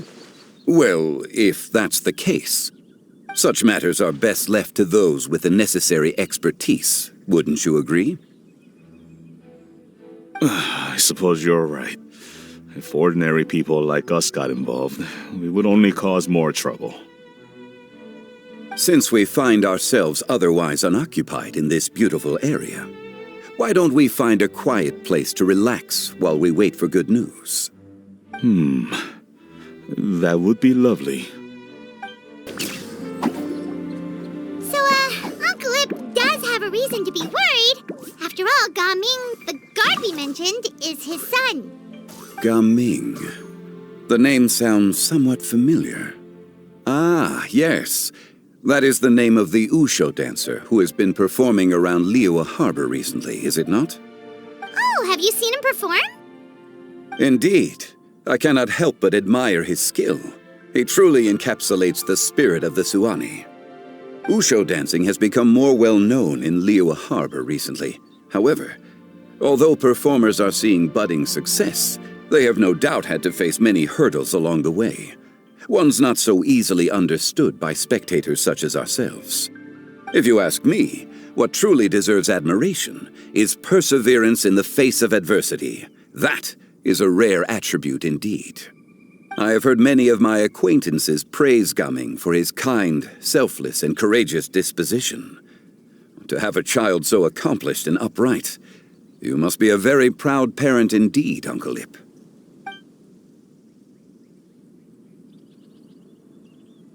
Seems like Zhongli has decided to skip the formalities.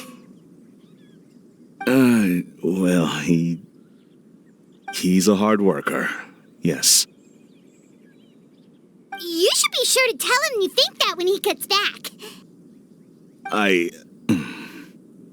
Your son is young yet. It's normal for someone his age to be a bit hot-headed. It's understandable to find talking about such things in person difficult. If there's a particular sentiment you wish to convey, perhaps we could pass it along for you. No. It wouldn't be right to ask that of you. This thing between us has festered for many years now. In truth, there are some things that simply aren't easy for us to talk through. I've been in the tea business for most of my life, and I always hoped my child would do the same. Otherwise, how would he support himself? Over the past few years, I heard how well he was doing for himself as a guard. How his work was taking him to farther and farther off places.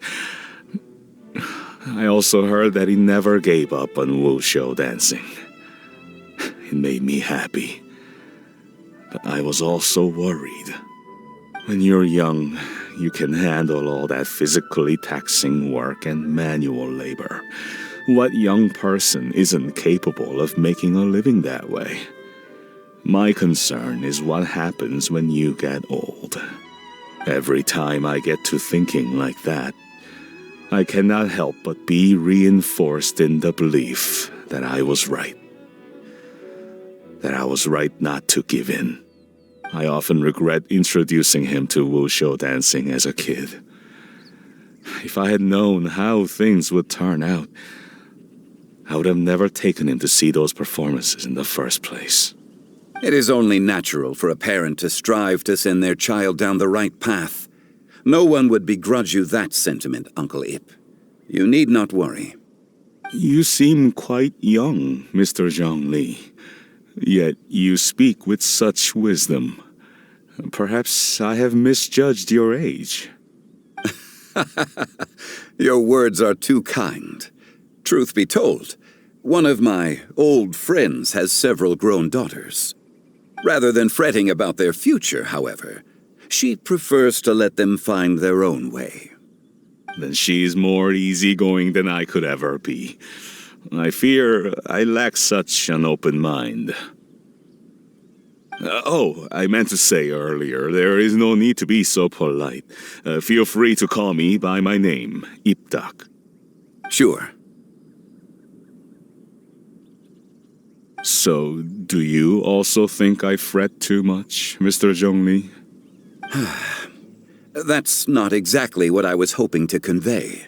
Only a fool would ask a parent not to worry about their child. But think of it this way. Raising a child is not unlike flying a kite. Hold the string too tight, and it can no longer soar.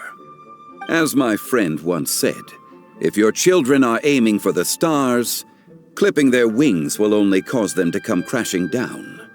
You need to let out the line for a kite to soar. It seems I was too stuck in my ways. You need not reproach your heart for caring. You simply need to loosen your hold a little.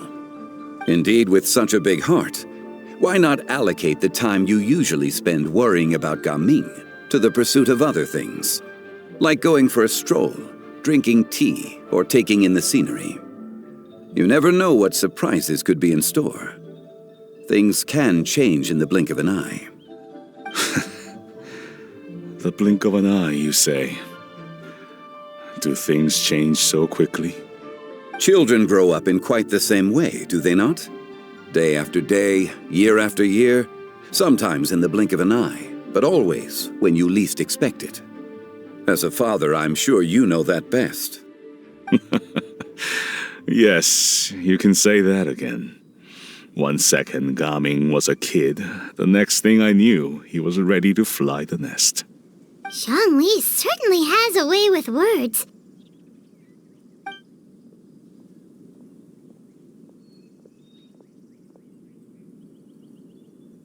Oh, Gaming is back! Hey, Gaming, we're over here! Dad, Traveler, Paimon. Good, you're all here. Oh, and Mr. Zhongli from the Wangsheng Funeral Parlor? You're here too? A fated meeting indeed. We were just enjoying some pleasant conversation.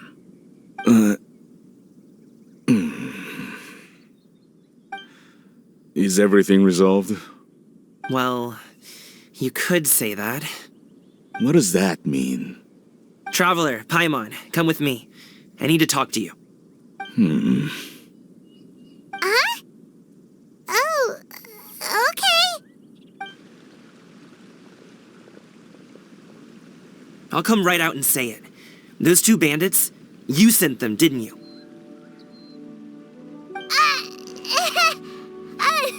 So, that's how we're starting off? Can't look me in the eye, huh? Guess I'm right then. Okay, but how did you know? At first, their mannerisms seemed a bit stilted. But once I got close, it was obvious that they possessed great skills. I was right on their tail, and it should have taken only a few steps to catch up to them, yet somehow, I was never able to close that distance. People with that level of skill would have gone about things differently from the start, like sneaking up on us while we were distracted. Unless, of course, their real motive was to lure me away from the group all along. Wow, you're pretty quick on the uptake. I just have a lot of experience. I've dealt with many a ruthless bandit in my time, but I've never seen ones like them. In the end, I told them they would make good guards if they ever wanted to get back on the straight and narrow, and that they could hang out with me in IIII Harbor anytime. You ever consider you might be a little too good at making friends? I'm guessing you guys were trying to help resolve things between my dad and me? I appreciate it, I really do. But this conflict between us has been going on for a long time. Even if those 2 were real bandits, and I was able to subdue them and show them what I was capable of, it wouldn't change anything. You've seen the way he talks to me. It's not like that at all! Your dad really cares about you. You should see the way he talks about you when you're not around. Zhongli was talking things through with him, and he nearly agreed to let it go. You don't believe us? He won't let it go. He can say as much as he wants to other people, but he won't talk to me. I'm certain of it. You told us you wanted to prove yourself to your dad. Why don't you tell him about all the hard work you've done these past few years? Will that even do anything? I'm not sure talking is enough. You won't know unless you try. Just like how you won't know if something is delicious unless you taste it. Listen to us. It's time to put these people skills to good use. You can make friends with anyone, so why not your dad?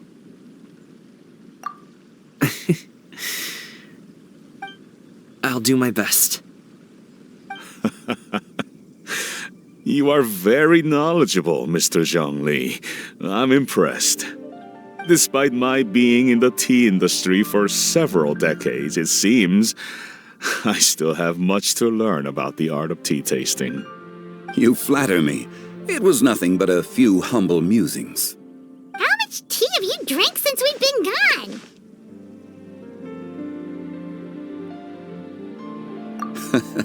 Ipdak and I have found many a common interest. Our friendship, much like a cup of tea, seems to grow stronger the longer it has to steep. Well said, Mr. Zhongli. Gaming, Mr. Zhongli is very knowledgeable. You should take the opportunity to learn from people like him when you're in the city. Huh? Oh, of course. Zhongli? I have very much enjoyed our conversation, Ipdak, but I, unfortunately, have some unfinished funeral parlor business to attend to. Oh, I hope I didn't keep you. My apologies for taking up so much of your time, Mr. Zhongli. No need to stay on my account. When you're less busy, let's find a time to meet. I'll treat you to dim sum. It would be an honor.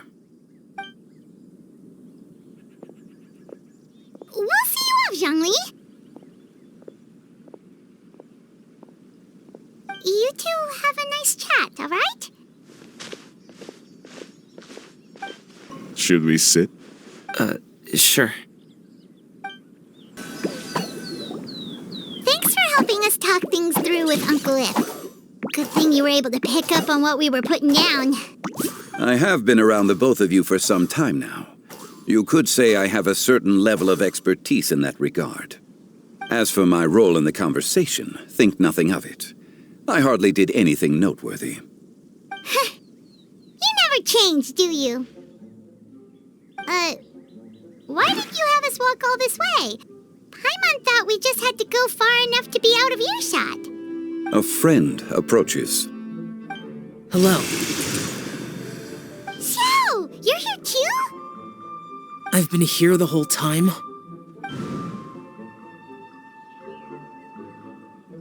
A ghostly kite.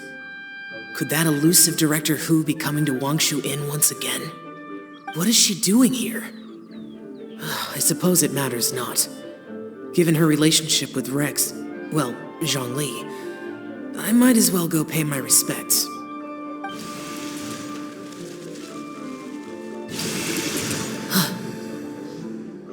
It's you! I thought you were Director Hu. Ah, your arrival is most fortuitous. Do you want to try out this new gadget? The addition of the power source makes the takeoff more stable. It's just that... He seems quite immersed in the study of this device. I fear it's almost too stable. It completely negates the pleasure of seeing one's kite sway with the wind.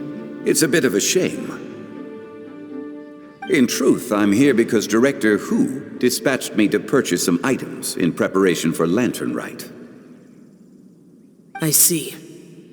Much like she does every year. Much like she'll do next year, I would imagine.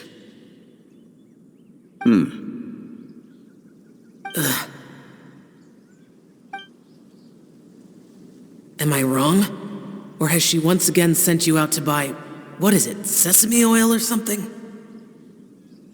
While we're on the subject, I do wonder why she is so obsessed with using sesame oil in the preparation of mixed vegetable dishes for Lantern Rite.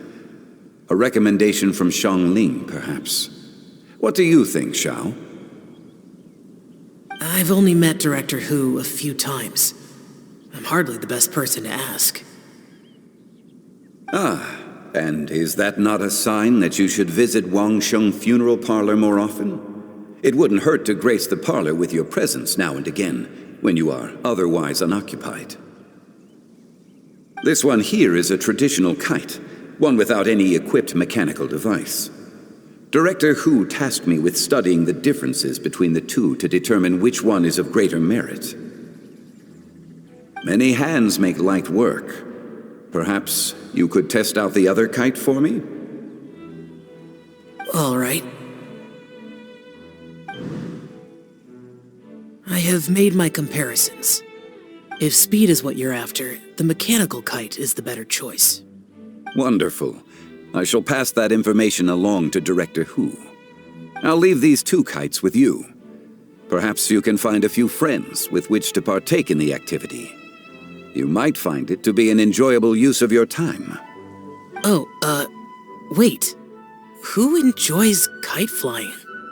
Well, I would imagine someone of your talent and wisdom is more than capable of finding out. So, you were testing out the kites for Hu Tao and even roped Xiao into doing it for you? Paimon didn't ask earlier because the situation was, awkward. I would hardly say I roped Xiao into anything. I simply sought the help of a friend. Besides, we did the testing together. Seems like our pool of competitors is growing.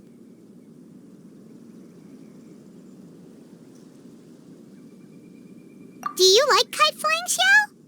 I suppose I neither like nor dislike it. Although, watching a kite gradually ascend into the sky does bring me a certain peace of mind. Perhaps they're a bit like shell lanterns in that way. Kite flying is also a pleasant form of relaxation. Have you ever thought about making a kite, Xiao? Cloud Retainer taught us how. We can teach you if you want. There's no need. Menogias was the only yaksha among us who had an interest in matters of ornamentation and design. When Lantern Rite is over, come find me near Pervasi's temple if you have the time.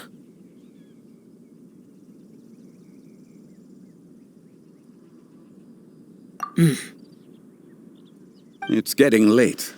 I should go inform Director Hu of our findings. How's she been, by the way? Be sure to say hi to her for us. The last time I spoke to her, she mentioned that she would be visiting Chaoying Village in a few days. If you have the time, perhaps you could also make the trip. If you happen to run into her, you can pass along your regards in person. We'll keep that in mind. Take care, Zhongli. See you later. See you next time.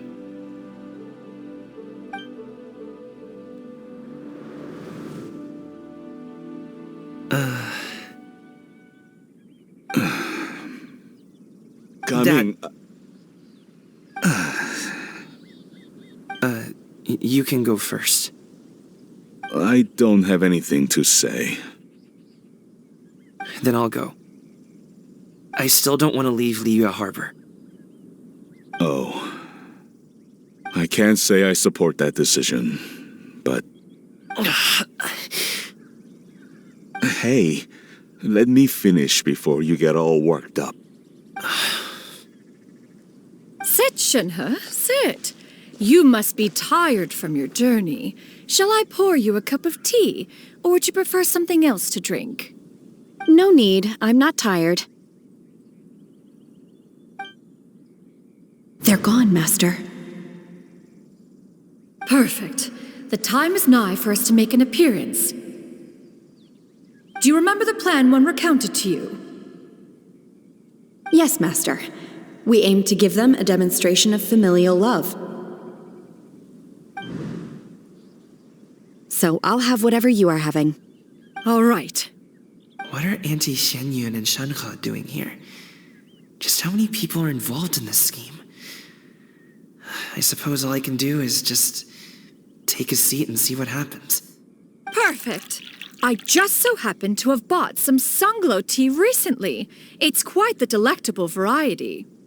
Or it would be if one has not been forced to drink it every day in the hopes of whittling down one's considerable stash. One has more than had one's fill already. Oh, forget it. Such thoughts detract from the present need to keep up the conversation. Has work been busy during the holiday season? Do you need my help with anything? Drunk guests can sometimes cause trouble, but I deal with them as you taught me, by pinning their heads against the table. Are Auntie Xianyun and Shenhe serious right now?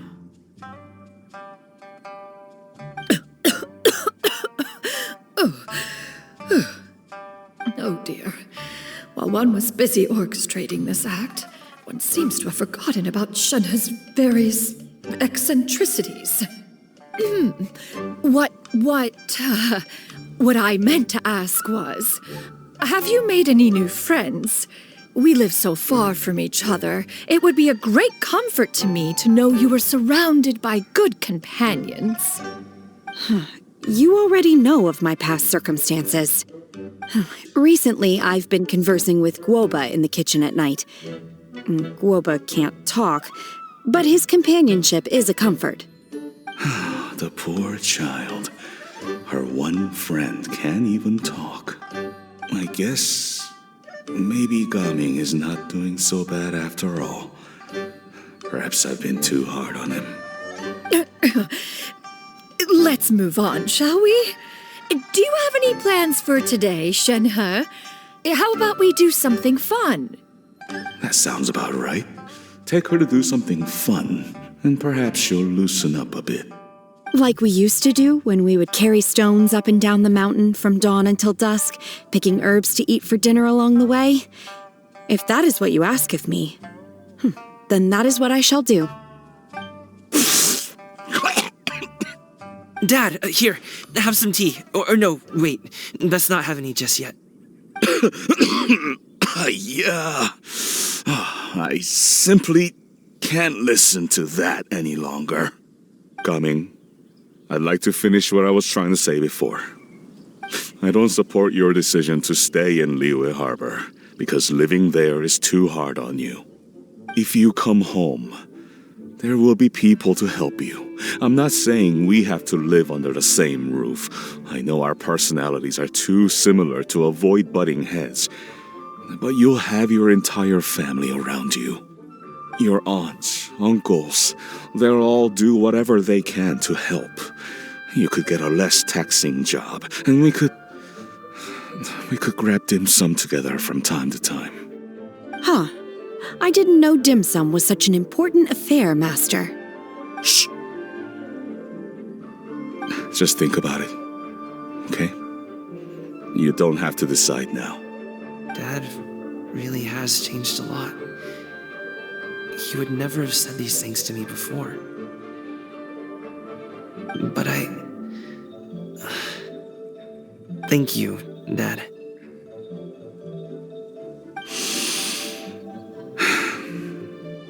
It's been long enough, don't you think? Oh, Paimon sure hopes they've made up by now. Oh, they're drinking tea in silence. That's not a good sign. Did Xianyun's plan not work after all? Hey, you two! Paimon's sorry we were gone for so long. We got to chatting with some friends and didn't realize how much time had passed. Perfect timing, actually. We seem to be just about done here. Yep, let's go. I'll get the bags.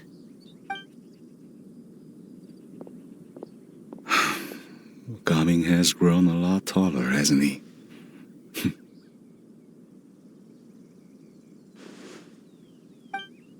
Master, did I say something wrong earlier? I tried to go along with your questions, but when I saw how you and that man reacted, I started to wonder. Not at all. Certain unforeseen variables may have presented themselves along the way, but the outcome proved favorable. The plan was a success. Then I helped? Naturally. Your purity of spirit is one of your greatest strengths, Shenhe. You need not change who you are.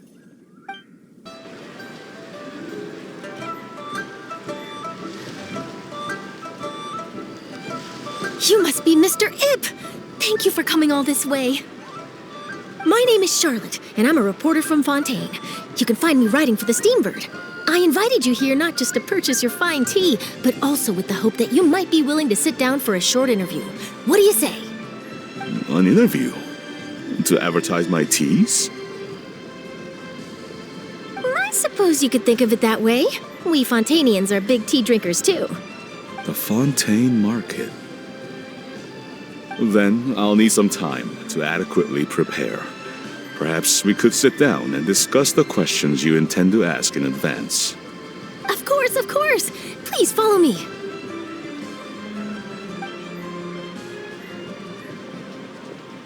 Is this person also involved in your plan?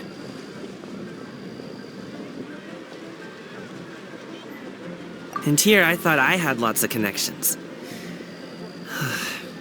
I suppose I've been humbled.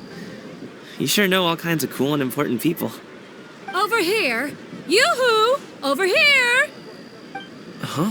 What? Auntie Shenyun? She probably wants to talk about the next phase of the plan. Let's go while your dad is still distracted. Hey.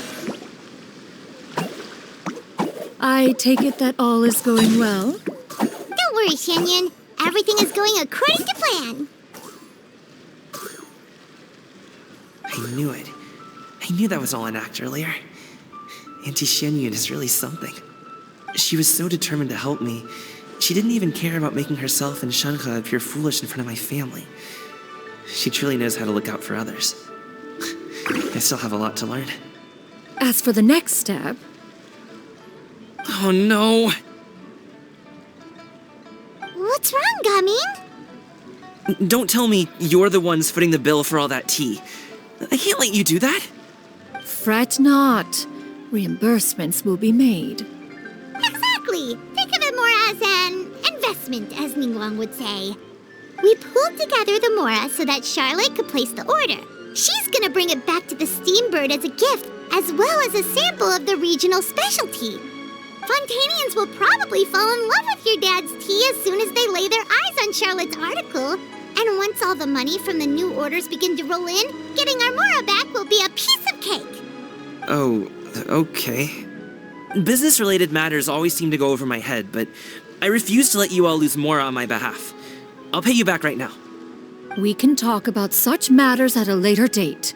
There are more important matters for you to consider at the moment, are there not? Yes. I've been thinking about it the whole way here. I have an idea, but I'd hate to cause even more trouble for all of you. That is for us to decide. Yeah, we're all friends here. Plus, we wouldn't be here if we didn't want to help, right? Just tell us about this idea of yours. Okay. So, it's like this.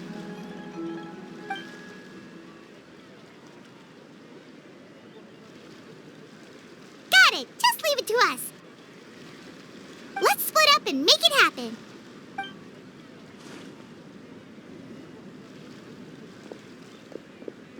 We need to do those things we talked about, but we also still have the kite flying competition. Since Xiao already tested out those kites for us, why don't we also go buy one of those mechanical thingamabobs or whatever they're called? We can attach it to our kite. Do your teas pair well with milk? What about sugar? Can we skip that question? Of course. You would much prefer that the teas be made plain, I suppose. Perhaps you could provide some descriptions of their flavor profiles during the interview. Ah, no problem. Noted. Now then, let's discuss tea box design, shall we?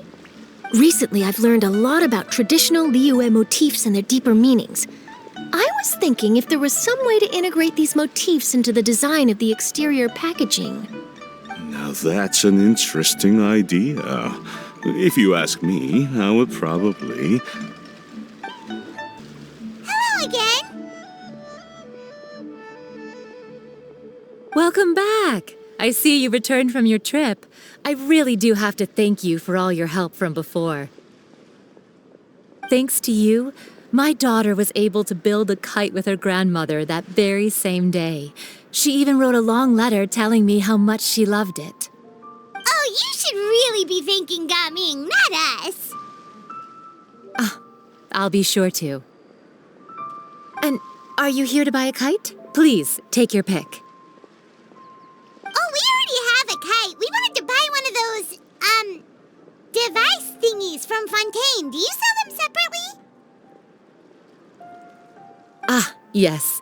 Here you go. Please, take it, free of charge. The directions are in the box. It's not hard to install at all.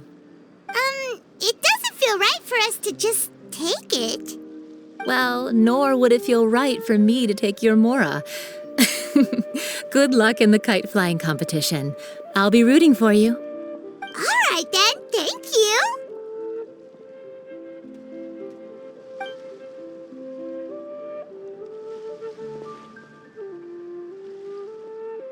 Phew, it's done. Let's get down to business.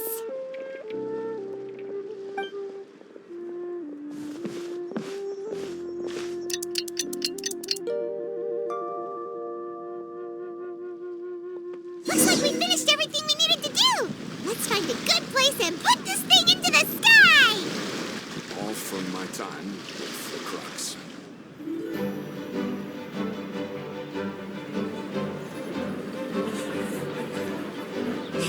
Chi-Chi, we're almost there. Okay.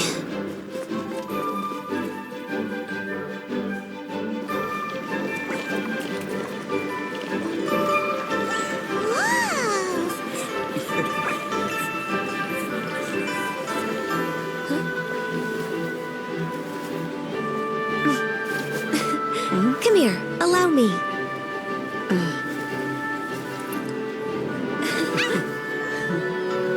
The Lantern Rite is as festive as ever!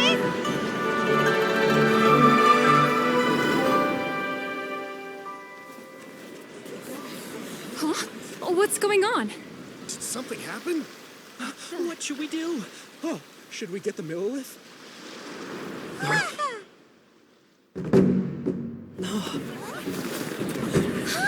What's that?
Have I taken that many pictures already? I need to load more film.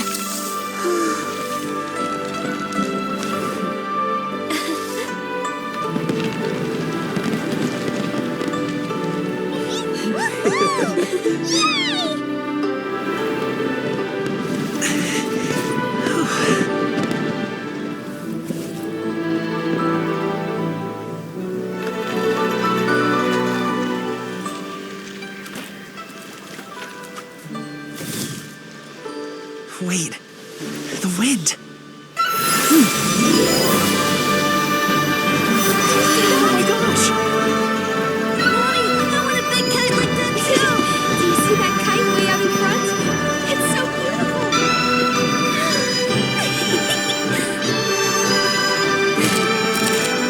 Happy Lantern Rite. Happy Lantern Rite.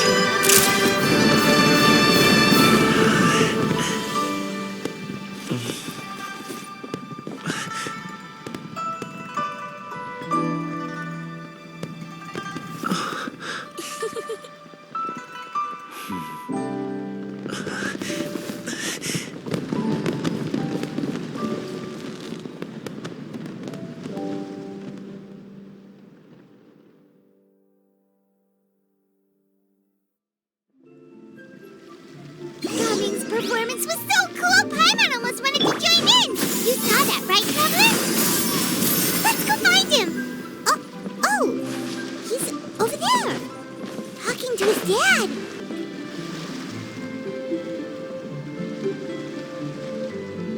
I think I'll head off now, if that's okay?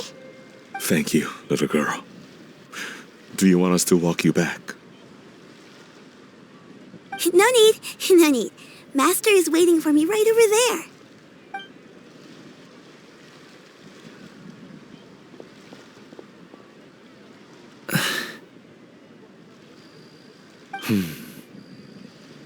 Son.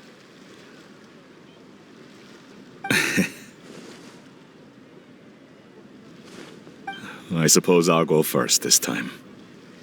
Okay. Your performance.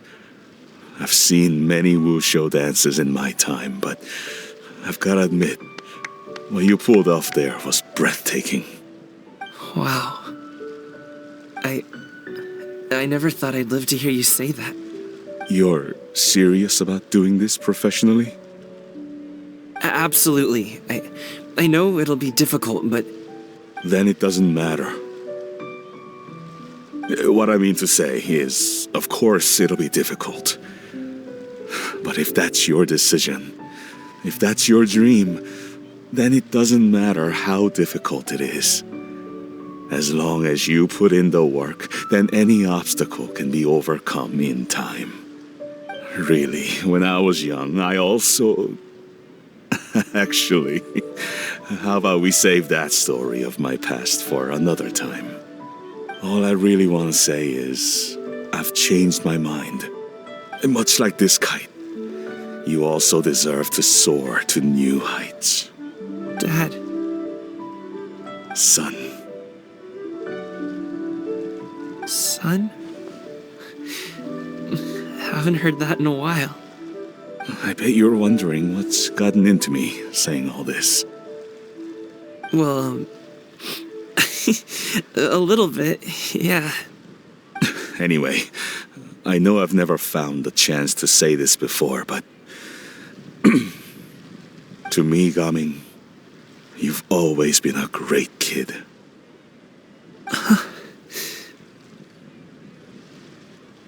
All right, that's everything I've got. Did you have something you wanted to say, or...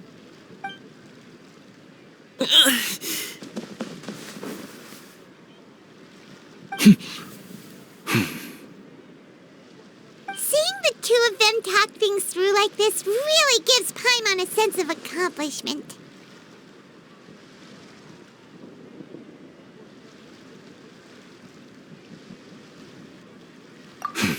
Now go. Over there. Your friends are still waiting for you. Huh? But you came all this way. I'll be staying in Liyue Harbor for a bit longer. When you have time, we can grab dim sum together. Your treat, right? Dad, honestly. Go. Okay, then I'm off. See you soon.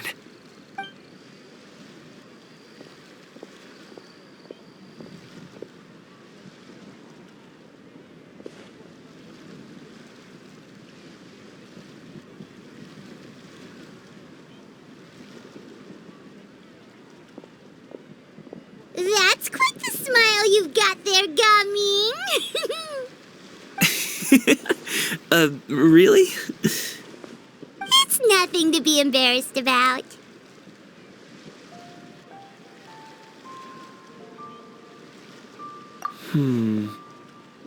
I'd like to find and thank Auntie Xinyun, as well as everyone else who's helped me out. If everyone has time, maybe we could all get together and go fly a kite.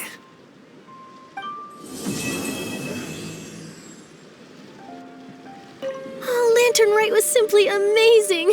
I'm not sure I'll be able to sleep tonight. Oh, that? Yeah, interesting story. It was invented by a guy from Fontaine. His name is Ildison. He's always tinkering away at some mechanism or another. He's even asked the Steambird to write about his inventions on more than one occasion. I believe I have a direct quote from him about this particular one. Yes, here it is. The device is powered entirely by mechanical components without the need for any additional energy source. Basically, it's a manually operated cranking device. How high it can fly entirely depends on how much force you can exert. Combining this invention with a kite. What a great idea, right? Oh, my conversation with Mr. Ip went really well. I've already sent the first draft of my article back to the Steambird. It's a piece that contains all the pertinent information while also telling a story. I'm quite proud of it. Oh, that reminds me. I should thank everyone who made this possible for me. Especially that spirited lady with those peculiar turns of phrase. Miss Shenyun was her name, right? It was all thanks to your connections and creativity. I would have never thought I'd be able to bring such a special gift back to Fontaine with me. This was my first time experiencing a foreign holiday in person. It was so exciting! The festive atmosphere, the contagious holiday spirit, the profound, storied cultural traditions steeped in symbolism. Oh, I almost forgot. Kuching even gave me a kite with a poem on it that she wrote herself. It goes, "Dreams are like paper kites. With them do our hopes take flight. Sailing high above the clouds, they yearn for something more profound. Yet try we may and try we might. A deeper truth waits in plain sight. Though we hang our hopes in skies abound, many joys lie on the ground." I want to include this poem in my special feature on Lantern Rite. I'm sure a lot of people will love it. Yep, and happy Lantern Rite to you. Given your present countenance, one presumes you are missing some old friends again. One cannot help but be reminded of them. Pray speak. Unburden yourself of these sentiments. One simply wishes Menogius were alive to witness such peace alongside us. He was so skilled in matters of craftsmanship. Kite-making would scarcely prove to be a test of his capabilities. Were he yet amongst the living, he could have opened a kite stall. One is certain it would have been an establishment rich not only in profit, but also esteem. And if, as in the past, he were unable to involve himself in matters of the mortal realm, we could sell the kites in his stead. When we finished, we could bring him back wine and partake in drink and good company. Mooncarver, those are now but fond moments in our memories. Indeed. The dead are gone, so, as the representatives of the living, let us take in the sights for a bit longer, if just for his sake.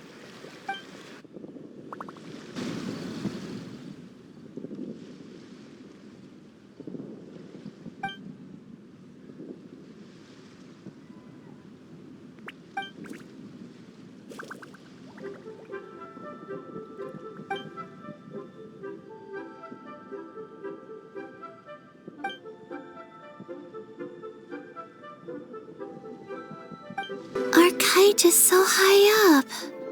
Thank you for inviting me, Yao Yao. I am having a lot of fun. I'm glad. If you want, we can go fly kites some other time, too. The fun doesn't have to end today. Really? How about we do it during the day next time? That way, we can see the design better. When it flies super high up, it will look exactly like a real finch. Okay. Can I take this kite to bed with me?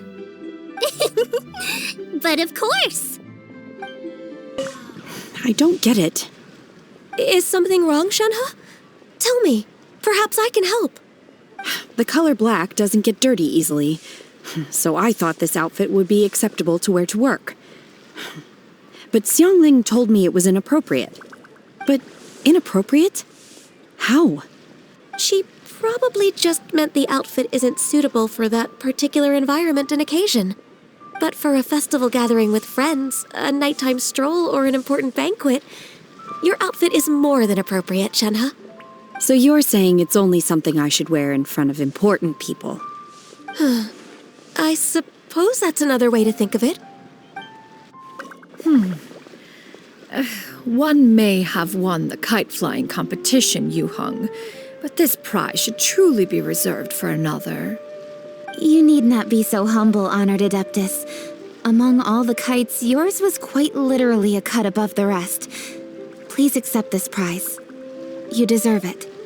Besides, I'm quite certain we owe a fair share of the success of this year's Lantern Rite to you. If you insist, then one can hardly continue to refuse. However, there is another matter with which one would ask your assistance. Of course. One would be much obliged if you could distribute this case of Sunglow tea among the Millilith on duty. The security of the festivities rests entirely on their shoulders, after all. One presumes they could always benefit from something to invigorate their spirits. Cloud Retainer is so thoughtful and attentive to others' needs. I would expect nothing less of an esteemed adeptus such as herself. Understood. I'll get on that right away. A fortuitous result indeed. One's tea surplus has hitherto resolved itself. Traveler. Being in the city isn't the only way for me to appreciate the lights and beauty of Lantern Rite. Look. Liyue Harbor lies just beyond this mountain. As long as I stand at this vantage point, I may freely behold the sights of all the kites slowly ascending into the sky. For me, that is enough. I invited you here because there is something I would like to do. I want to release a shell lantern, and I'd like you to be there for it. Yes. I apologize for its crude appearance. I have little skill in that regard. You are very kind, as usual. All right. It's time.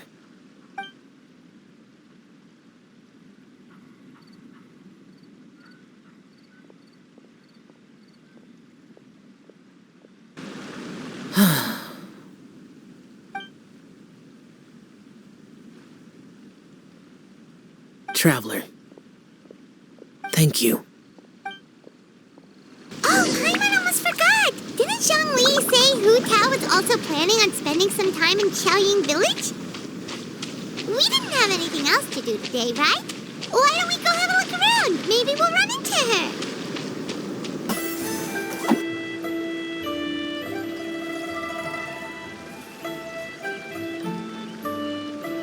The mountain air is so refreshing! It makes Paimon feel like she could float around all day and never get tired. Cream! Gummies! Fuel fruit! Huh? Did you hear that? Sunshine! Blue skies! Good vibes! Right? So Paimon wasn't just hearing things. That voice sounds really familiar. Well, we've got the time. Why don't we go check it out?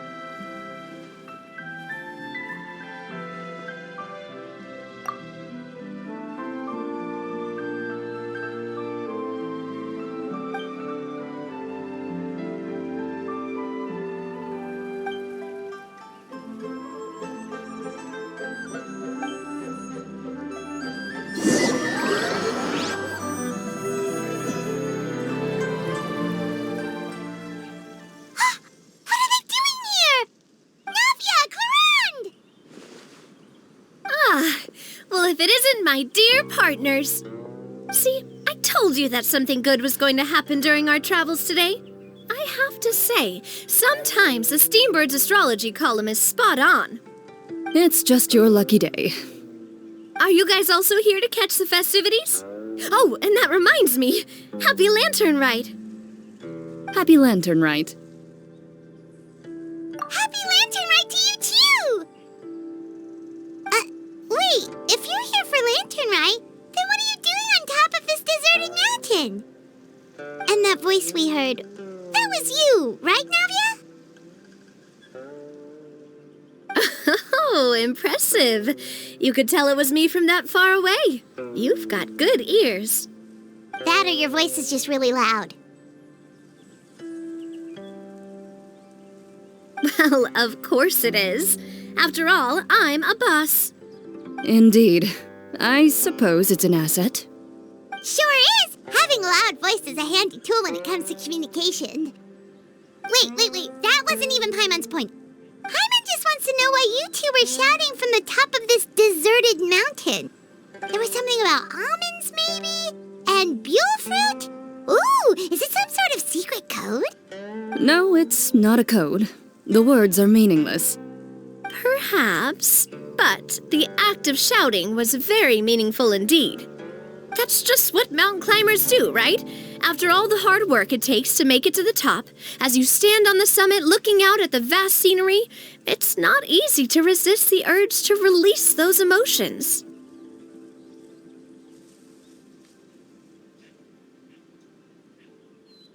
Exactly. You get me, partner. I was afraid that it would cause a disturbance, so I asked the locals around here, and they said it was fine. Apparently most hikers like to shout when they get to the top, so the locals are used to it by now. So, you see, it's not just me. I guess everyone shouts from the top of a mountain at some point in their life. Speak for yourself. When you're stressed, don't you ever just get the urge to do something for no reason? Not really. If I ever get stressed, I just go hunting. Oh, that's a pretty good way to relieve stress.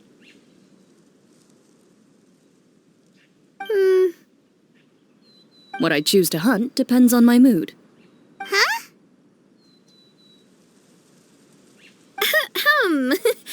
Anyway, why don't you two give it a try? Shout anything you want. It's a real stress reliever. As long as Paimon has clothes on her back and food in her belly, Paimon doesn't think there's any stress that needs relieving. Oh, I bet you guys are just too embarrassed to let loose. No need to be shy. Even Farina was shouting from the top of this mountain earlier. Huh? Did Paimon hear that right? Farina's also here? In Qiaoying Village? Believe in your ears. It is indeed as you heard. Actually, the reason we climbed this mountain in the first place was also because we heard the sound of shouting. Yes, we could just about make out someone yelling things like, "Help me!" and "What should I do?" So we hurried up here to check it out. And what do you know? Miss Farina was standing right there, all red in the face. She practically sprinted back down the mountain the minute she saw us. That reminds me. I believe what she actually said was, "So help me, I will figure out what I should do about this script." So, you could actually hear what she was saying? Why didn't you say so earlier? I thought someone was really in trouble. I figured we would come check out the situation either way. Why not let her keep some privacy? Oh, seems like you caught Farina in the middle of some stress relief as well. She probably would have never thought. No, she definitely would have never thought she would run into anyone she knew all the way out here. I think so. We ran into Nervalet on the way here as well, but he was already on his way back, so they probably weren't together. What? Nervalet was here too? What was he doing here? It couldn't have been for vacation. I think it just might have been, actually. But apparently he only stayed for half a day before heading back. He's a very busy man. Nervalet is not the type to take much time off. Taking even a half day for himself is already a huge step in the right direction. Didn't Charlotte publish an article on the Liyue tea industry recently? Maybe he was inspired to come buy some tea after reading that article. You know, just like you were. My situation is completely different. I'm here because I was asked to accompany you. The tea purchase is simply an added bonus of this location. You Fontanians and your tea drinking. Oh, it's not for me. I lost a bet with Ridesley, and now I have to buy him something. It was just a spur-of-the-moment sort of bet. Ridesley gets really invested in that sort of thing, but he couldn't care less about what he wins in the end. You could give him mint plants that you plucked from the side of the road, and he wouldn't even mind. If only he was that easygoing when it came to talking business. In any case, I'm pretty sure the tea you bought is this region's specialty. What is it called again? Nervalet even mentioned it earlier.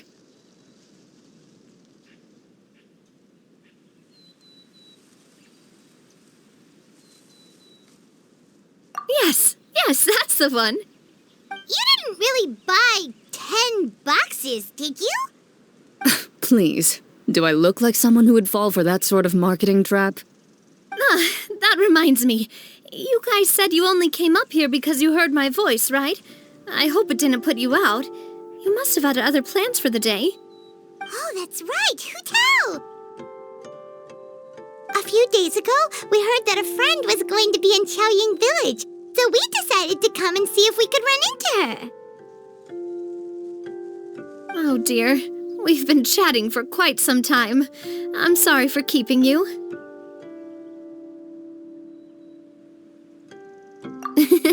That's good. We should probably head out and look for Hu Tao. No need to stay on our account. We just got up here, so we're gonna stay around for a little longer. Go and meet your friend. We can meet up in Qiaoying Village later. Sounds good. We're gonna head down the mountain then. See you later! What do I have to do to get you to yell from the top of this mountain? Name your price. You really want to hear it that bad, huh? I'm just curious is all. I have a feeling you'll say something amazing. I will pass. I prefer to let actions speak louder than words. Qiaoying Village is known for its tea, but you know what else they have with tea? That's right, dim sum! Didn't Gaming say something about dim sum being eaten in the morning? Oh, Paimon wonders if we can still get some at this time of day. Oh, well that's fine too. Paimon doesn't care what kind of tea it is as long as it comes with some tasty snacks. Now let's see what kind of yummy things we can find around here. Paimon's not seeing things, is she? Is that Farina standing between Zhongli and Hu Tao?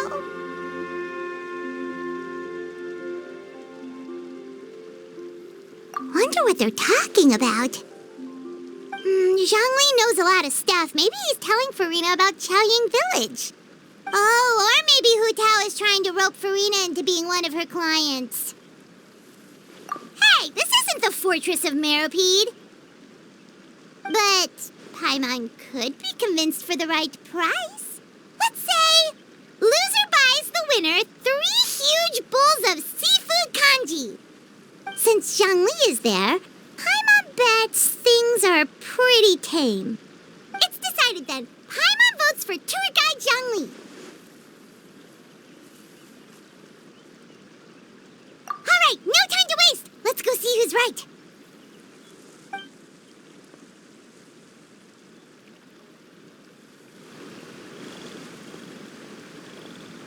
Good afternoon, Hu Tao, Zhongli, and Farina! Oh, great. Now Paimon's shouting too. Oh, well, aren't you a sight for sore eyes? Seems like our luck just keeps on growing. That we were able to meet you both without prior arrangement must mean that this is quite the serendipitous meeting indeed. Oh, so both of you are acquainted with the Traveler and Paimon then?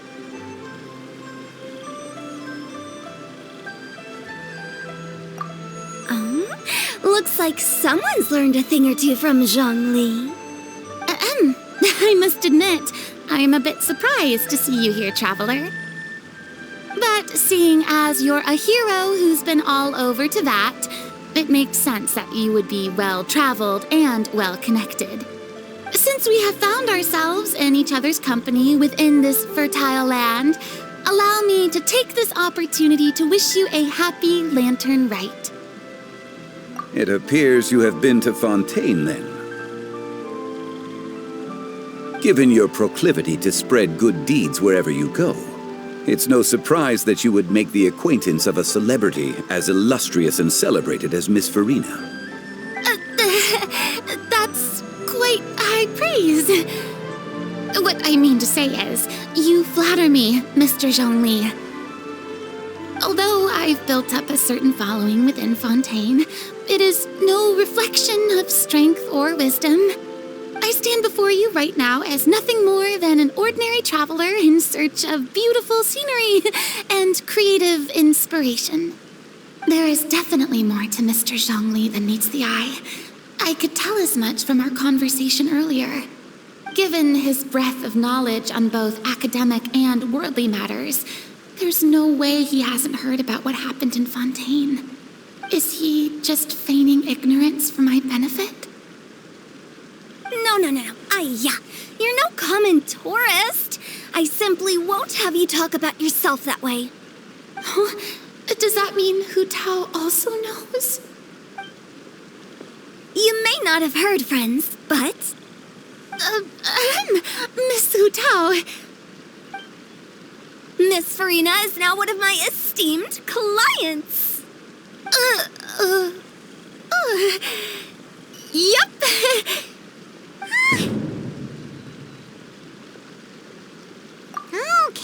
Okay, you win. Guess Paimon will have to break into the hidden stash at the bottom of her shoe. What's this about winning something? Don't tell me. You two were placing bets on us. We just saw you guys standing on the side of the road and couldn't help but take guesses as to what you were talking about. Oh, I see. That means you, my friend, must have guessed that I was trying to promote my business to Miss Farina. That I do, my friend. What was Paimon's guess then? Paimon thought Zhongli was showing the newbie around. By newbie, you mean me, right? If that's the case, then Paimon's guess was also correct. Oh, that's right. Mr. Zhongli was telling me about some great sightseeing spots in the area. Ha! You see? Paimon was right too! Since both of our guesses were right, there can't be a winner or a loser. Hey, don't be upset, Traveler. How about this? You buy Paimonable and Paimon will also buy youable. As for the third bowl... Since I was the subject of the bet, perhaps it should go to me? You know, as a congratulations for the huge deal I just struck. I was just joking. Anyway, I should be the one treating you. The funeral parlor is about to bring in quite the sum after all. Oh, Paimon almost forgot to ask about the most important question. Something happen recently, Farina? Huh? What do you mean? Well, you know, with you enlisting the services of Wangxiang Funeral Parlor and all. Oh, well, yes. Really? Oh, no. Paimon is so sorry for your loss. Although Paimon may have not known the person, please accept Paimon's deepest... Whoa, it's not like that, Paimon. Huh? But Paimon just thought, since you hired the services of a funeral parlor and all... Hey, it's not that big of a stretch. Really, Paimon? It's not like you don't know me. Do I look like I know anyone who would ask me to coordinate their funeral?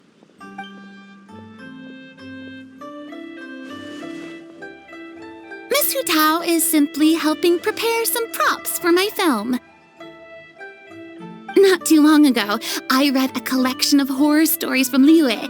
The content was spectacular. In fact, I still feel the need to sleep with the light on even now. Anyway, that's not the point. Now that Fontaine's biggest star has returned to the stage, I figured it's about time the industry enjoyed a breath of fresh air. Hey, that's pretty good. I'll have to remember that for my ad posters. Oh, Paimon sees. That makes a lot of sense. So, did you come to Liyue just to enlist the services of Wangxiang Funeral Parlor? Well, not exactly. My original plan was to just relax and enjoy the sights. But then I ran into Miss Hu Tao and Mr. Zhongli, and well, you know the rest. I suppose it was meant to be. It was a fated meeting indeed. Zhongli sure loves his lofty turns of phrase. But if you ask me, it's all thanks to that man who stopped to ask for directions. Oh? Who was it? It's someone you know. Wanna take a guess? What? How did you guess that on your first try? Very impressive, my friend. Your guessing game is spot on today.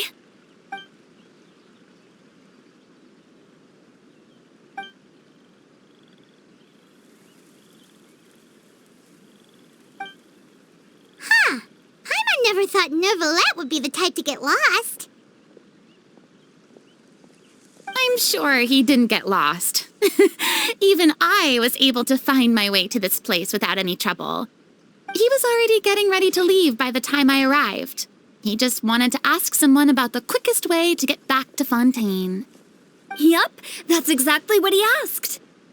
This area is full of mountains and rivers. It's normal to not know the fastest route. So, were you the one that pointed him in the right direction, Hu-Tao? Of course. I'm also a guide of sorts, you know. So naturally, I also have a great sense of direction. But speaking of your friend... What about him? He doesn't get out much, does he? No wonder. He was stiff as a board and way too polite. I would have never guessed he was here on vacation if you hadn't told me. All in all, he was only here for half a day. I'm pretty sure he is the only one who would consider that to be a vacation. Oh? This gentleman you speak of must keep a demanding schedule. I'm sure he does. You didn't see him, but he was dressed like he was about to attend some important meeting. It wasn't anything like what someone would wear on vacation. Is that so? Wait, you didn't see him, Zhongli? Unfortunately, no. At the time, it appeared as if Director Hu and Miss Farina were having quite the productive conversation. I know matters of business can take much discussion, so I decided to fetch some tea for them. What a shame.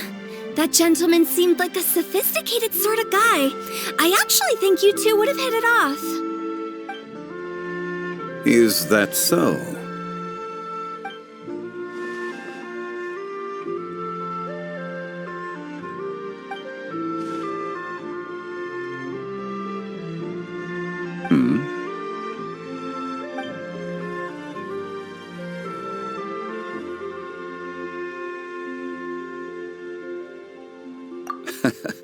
To borrow Miss Farina's turn of phrase, perhaps it just wasn't meant to be.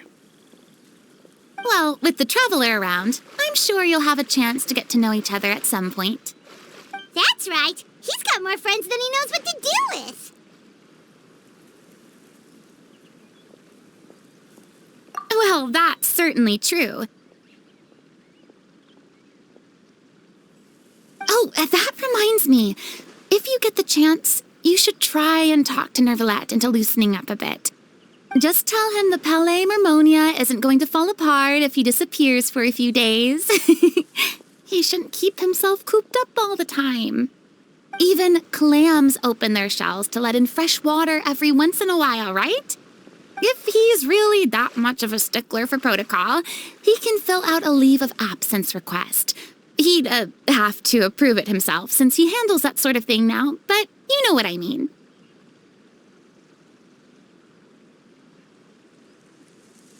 Seems like this gentleman is also in charge of something pretty important.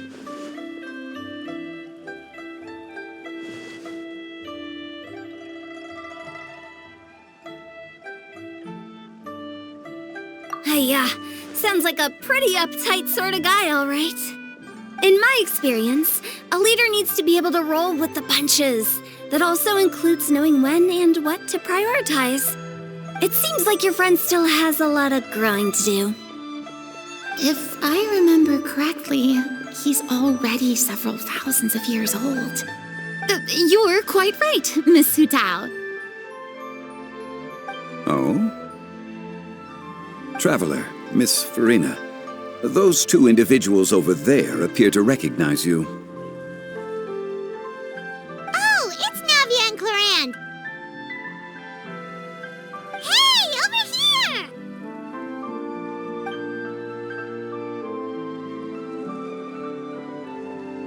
We saw you all chatting over here, and we're wondering if we could join in. Please, excuse the interruption. So polite. No apologies necessary. Any friend of the Traveler and Miss Farina is a friend of mine. Ah, straight to the point. I like it.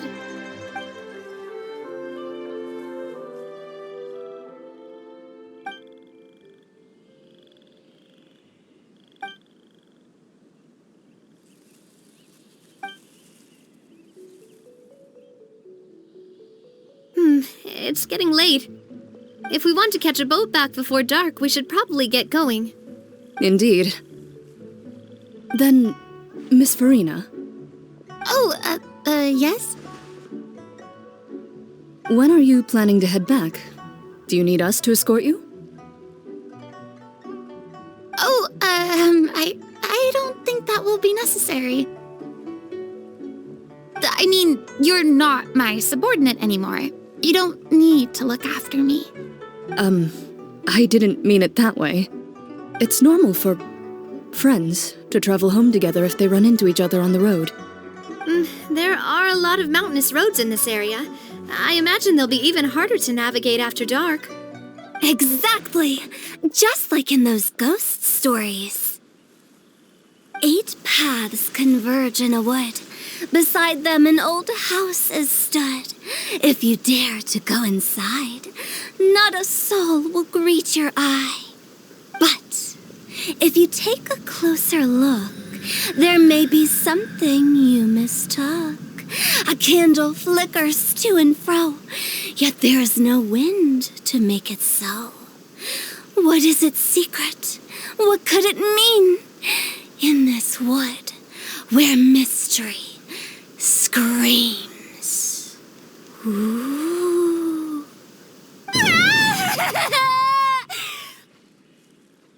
My dear demoiselles, ladies, no, I mean friends, please take me with you. Of course. Gotta say, Farina, you are really quite the character. By the way, did I hear you mention that Clorand used to work under you? Then you must have also been a leader at some point. Well, that's, all in the past now. Besides, being a leader is hard. It wasn't the right job for me. I prefer how things are now. I can come and go as I please, and get to enjoy the sweet taste of freedom. I see. Well, you've certainly picked an apt place to relax. Xiaoying Village is an exemplary choice. Only the best. And I've learned a lot, too. Thank you so much, Miss Hu Tao and Mr. Zhongli. It's fine. You've thanked us more than enough already. The next time you're in this neck of the woods, I'll treat you to some dim sum in the city. Dim sum? Is that some kind of Liyue term for snacks or desserts? They are a part of it. It's basically a table full of as much tea, sweets, and good company as you can manage.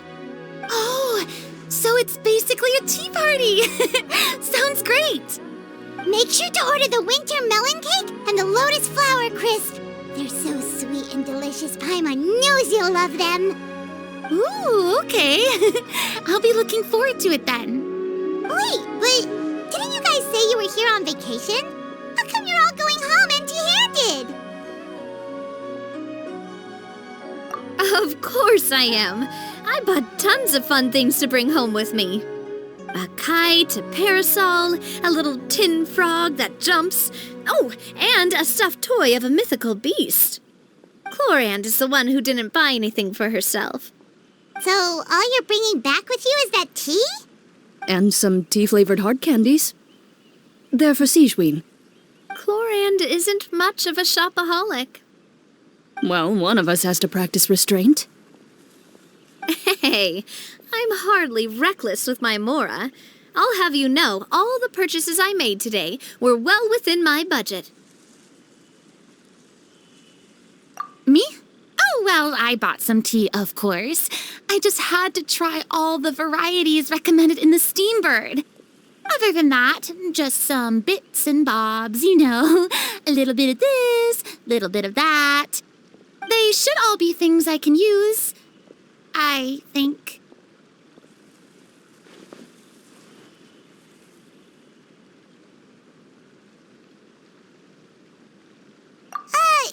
Now Paimon's even more confused. If you bought that much stuff, where did it all go? Into one of Linny's magic packets? Oh, actually... Monsieur Neuvillette took them with him. Oh, so that's what happened. Wait, what? Why did he take them? He's not hoarding treasure, is he? That's quite the imagination you've got there, Paimon. Monsieur Neuvillette just saw the amount of bags we had and offered to take them back for us. I felt a bit bad at first, but, I really did have a lot of stuff. He even offered to deliver my gifts to the Fortress of Meripede for me once he's done with the day's work. Neuvillette is a man of his word. If he says he can do something, then he means it. See, even Clorand was happy to take him up on his offer. If even his trusty subordinate agreed, then who was I to refuse? Wow, he seems like a real gentleman. Maybe he's not as uptight as I thought. If only the funeral parlor had an employee as thoughtful, proactive, and responsible as him. Right, Zhongli? Indeed. Clorand said Neuvillette offered to deliver her gifts to Risley.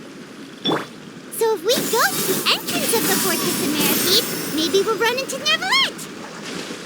But we don't know exactly when he'll show up. Well, everyone, make sure that you've got all your belongings with you before we leave. If there's any souvenirs anyone still wants to buy, the time is now. Reliable as ever, Miss President. What is that supposed to mean? Clorand is right, though. You really are reliable. It's not what she's saying, it's the way she's saying it. I will say, I never thought you'd be so easygoing outside of work, Clorand. The tone of voice you use when you're working doesn't exactly make you seem like the type who enjoys interacting with people. Well, I try to keep my professional and private life separate. That includes my behavior. You take care now, traveler. Paimon. Trying to act cool now, are we?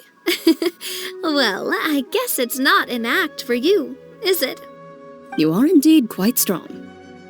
It's been great talking to you all. I'm really glad I decided to come to Chaoying Village. Maybe we could go on another trip together sometime? Oh, that reminds me. A new year of work is about to begin. If there's anything you want to talk about, Zhongli, you know you can come to me. I'm all ears. Does the director have any concerns? It just seemed like you were a bit preoccupied today, and much less talkative than usual. He barely said anything other than, "Is that so?" and "Indeed." If you ask me, I'd say you're having a midlife crisis. You're getting to be around that age after all. Is that so? I jest. Given its distance from the city, Chaoying Village enjoys a much slower pace of life. Surrounded by such peace and tranquility, I also seem to have developed a proclivity for inactivity. I apologize for making you worry. I see. What do you think, traveler? Is this atmosphere putting you in a lazy mood too?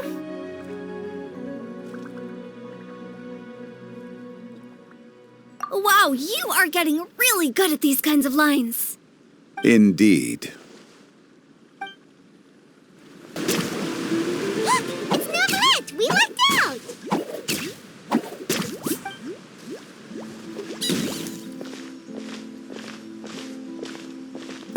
It's you. It has been some time since our last meeting. Few people frequent this location. Since I was able to conclude my work early for the day, I thought I might take a walk and avail myself of this area's peace and quiet.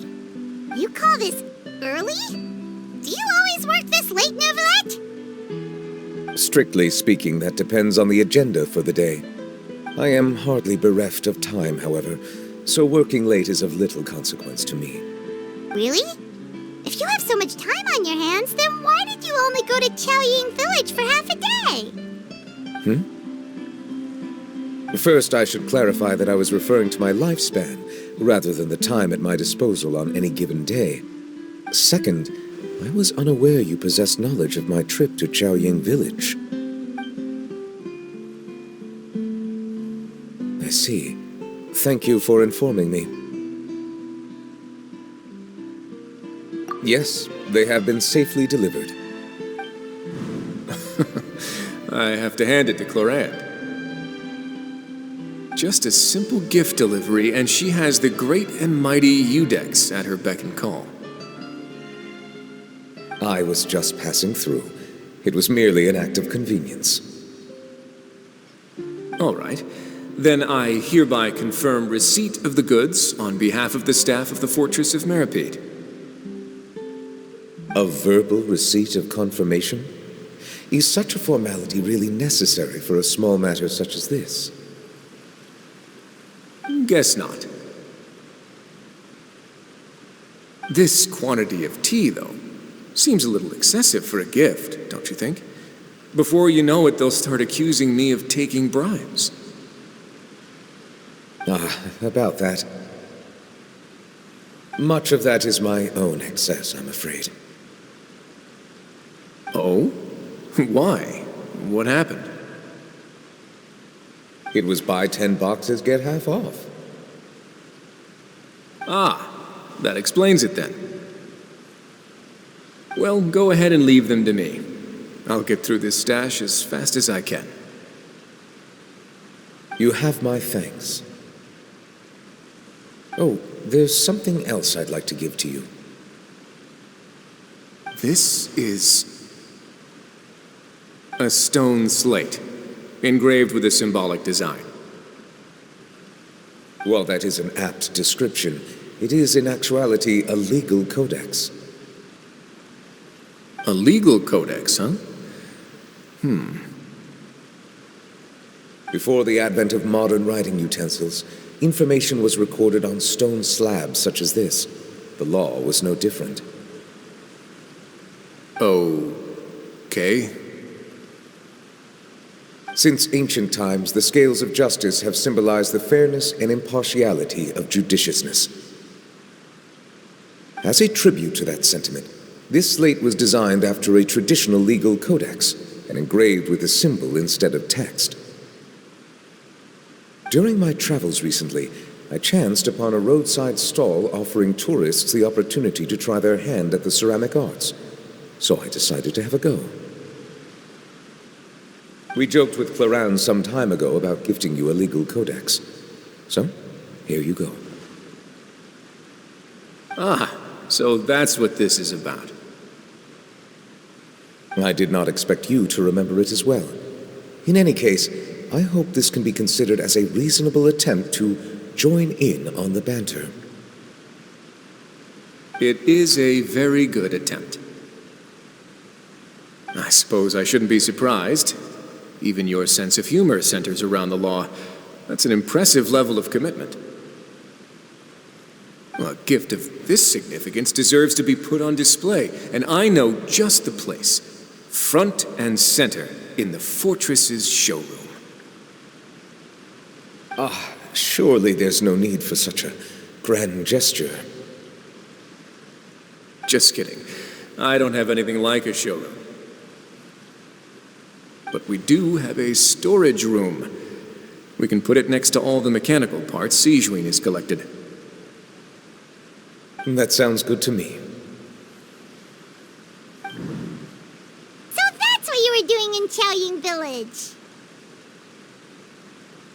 Indeed.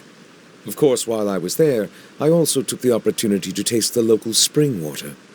The aftertaste is much purer than what I have delivered to me in Fontaine. It stands to reason that the long-distance transport has a tendency to imbue the water with extraneous emotion. If you want to experience the true flavor, you simply have to go to the source. Perhaps I should organize some time off to do the same elsewhere.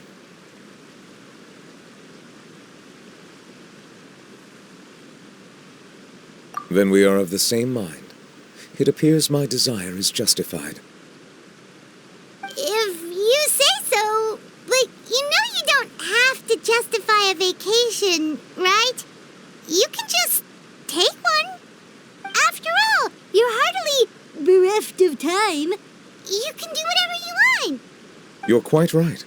I suppose I suffer not from a lack of opportunity, but rather a lack of inspiration. However, after reading a few articles about Liyue's holiday traditions, the idea popped into my head and made itself quite at home. Seeing as I was free of responsibilities for the morning, I decided to depart at once. Refreshing. My spontaneous outing seemed to inspire quite a few other spontaneous decisions as well. Take, for example, my foray into ceramics. At first, soil from the ground is granular and unforgiving, but add the right amount of water, and it becomes soft, moldable, and able to take shape. In the past, I never thought about how quotidian vessels were crafted, but now I have participated in their very making. This is also something I made today.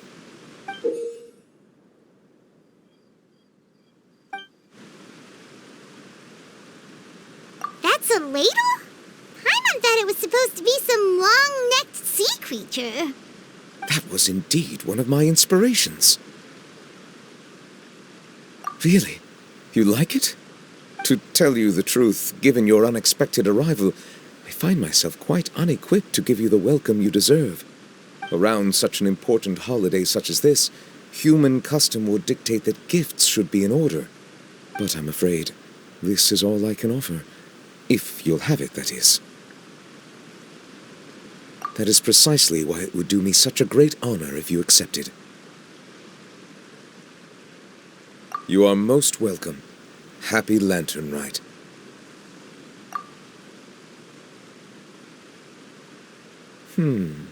Approve a leave of absence request for myself. That sounds like it could easily lead to a vicious cycle of self-indulgence, something which couldn't be in further violation of protocol.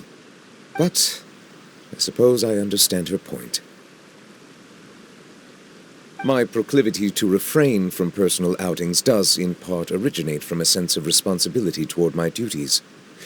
But it is also due to a lack of desire to engage in the human world. But now I see that the human world is indeed full of many interesting places to discover. Lantern Rite marks the start of the new year in Liyue. In the spirit of the season, then, I wish you a year of success as vast and endless as the open ocean.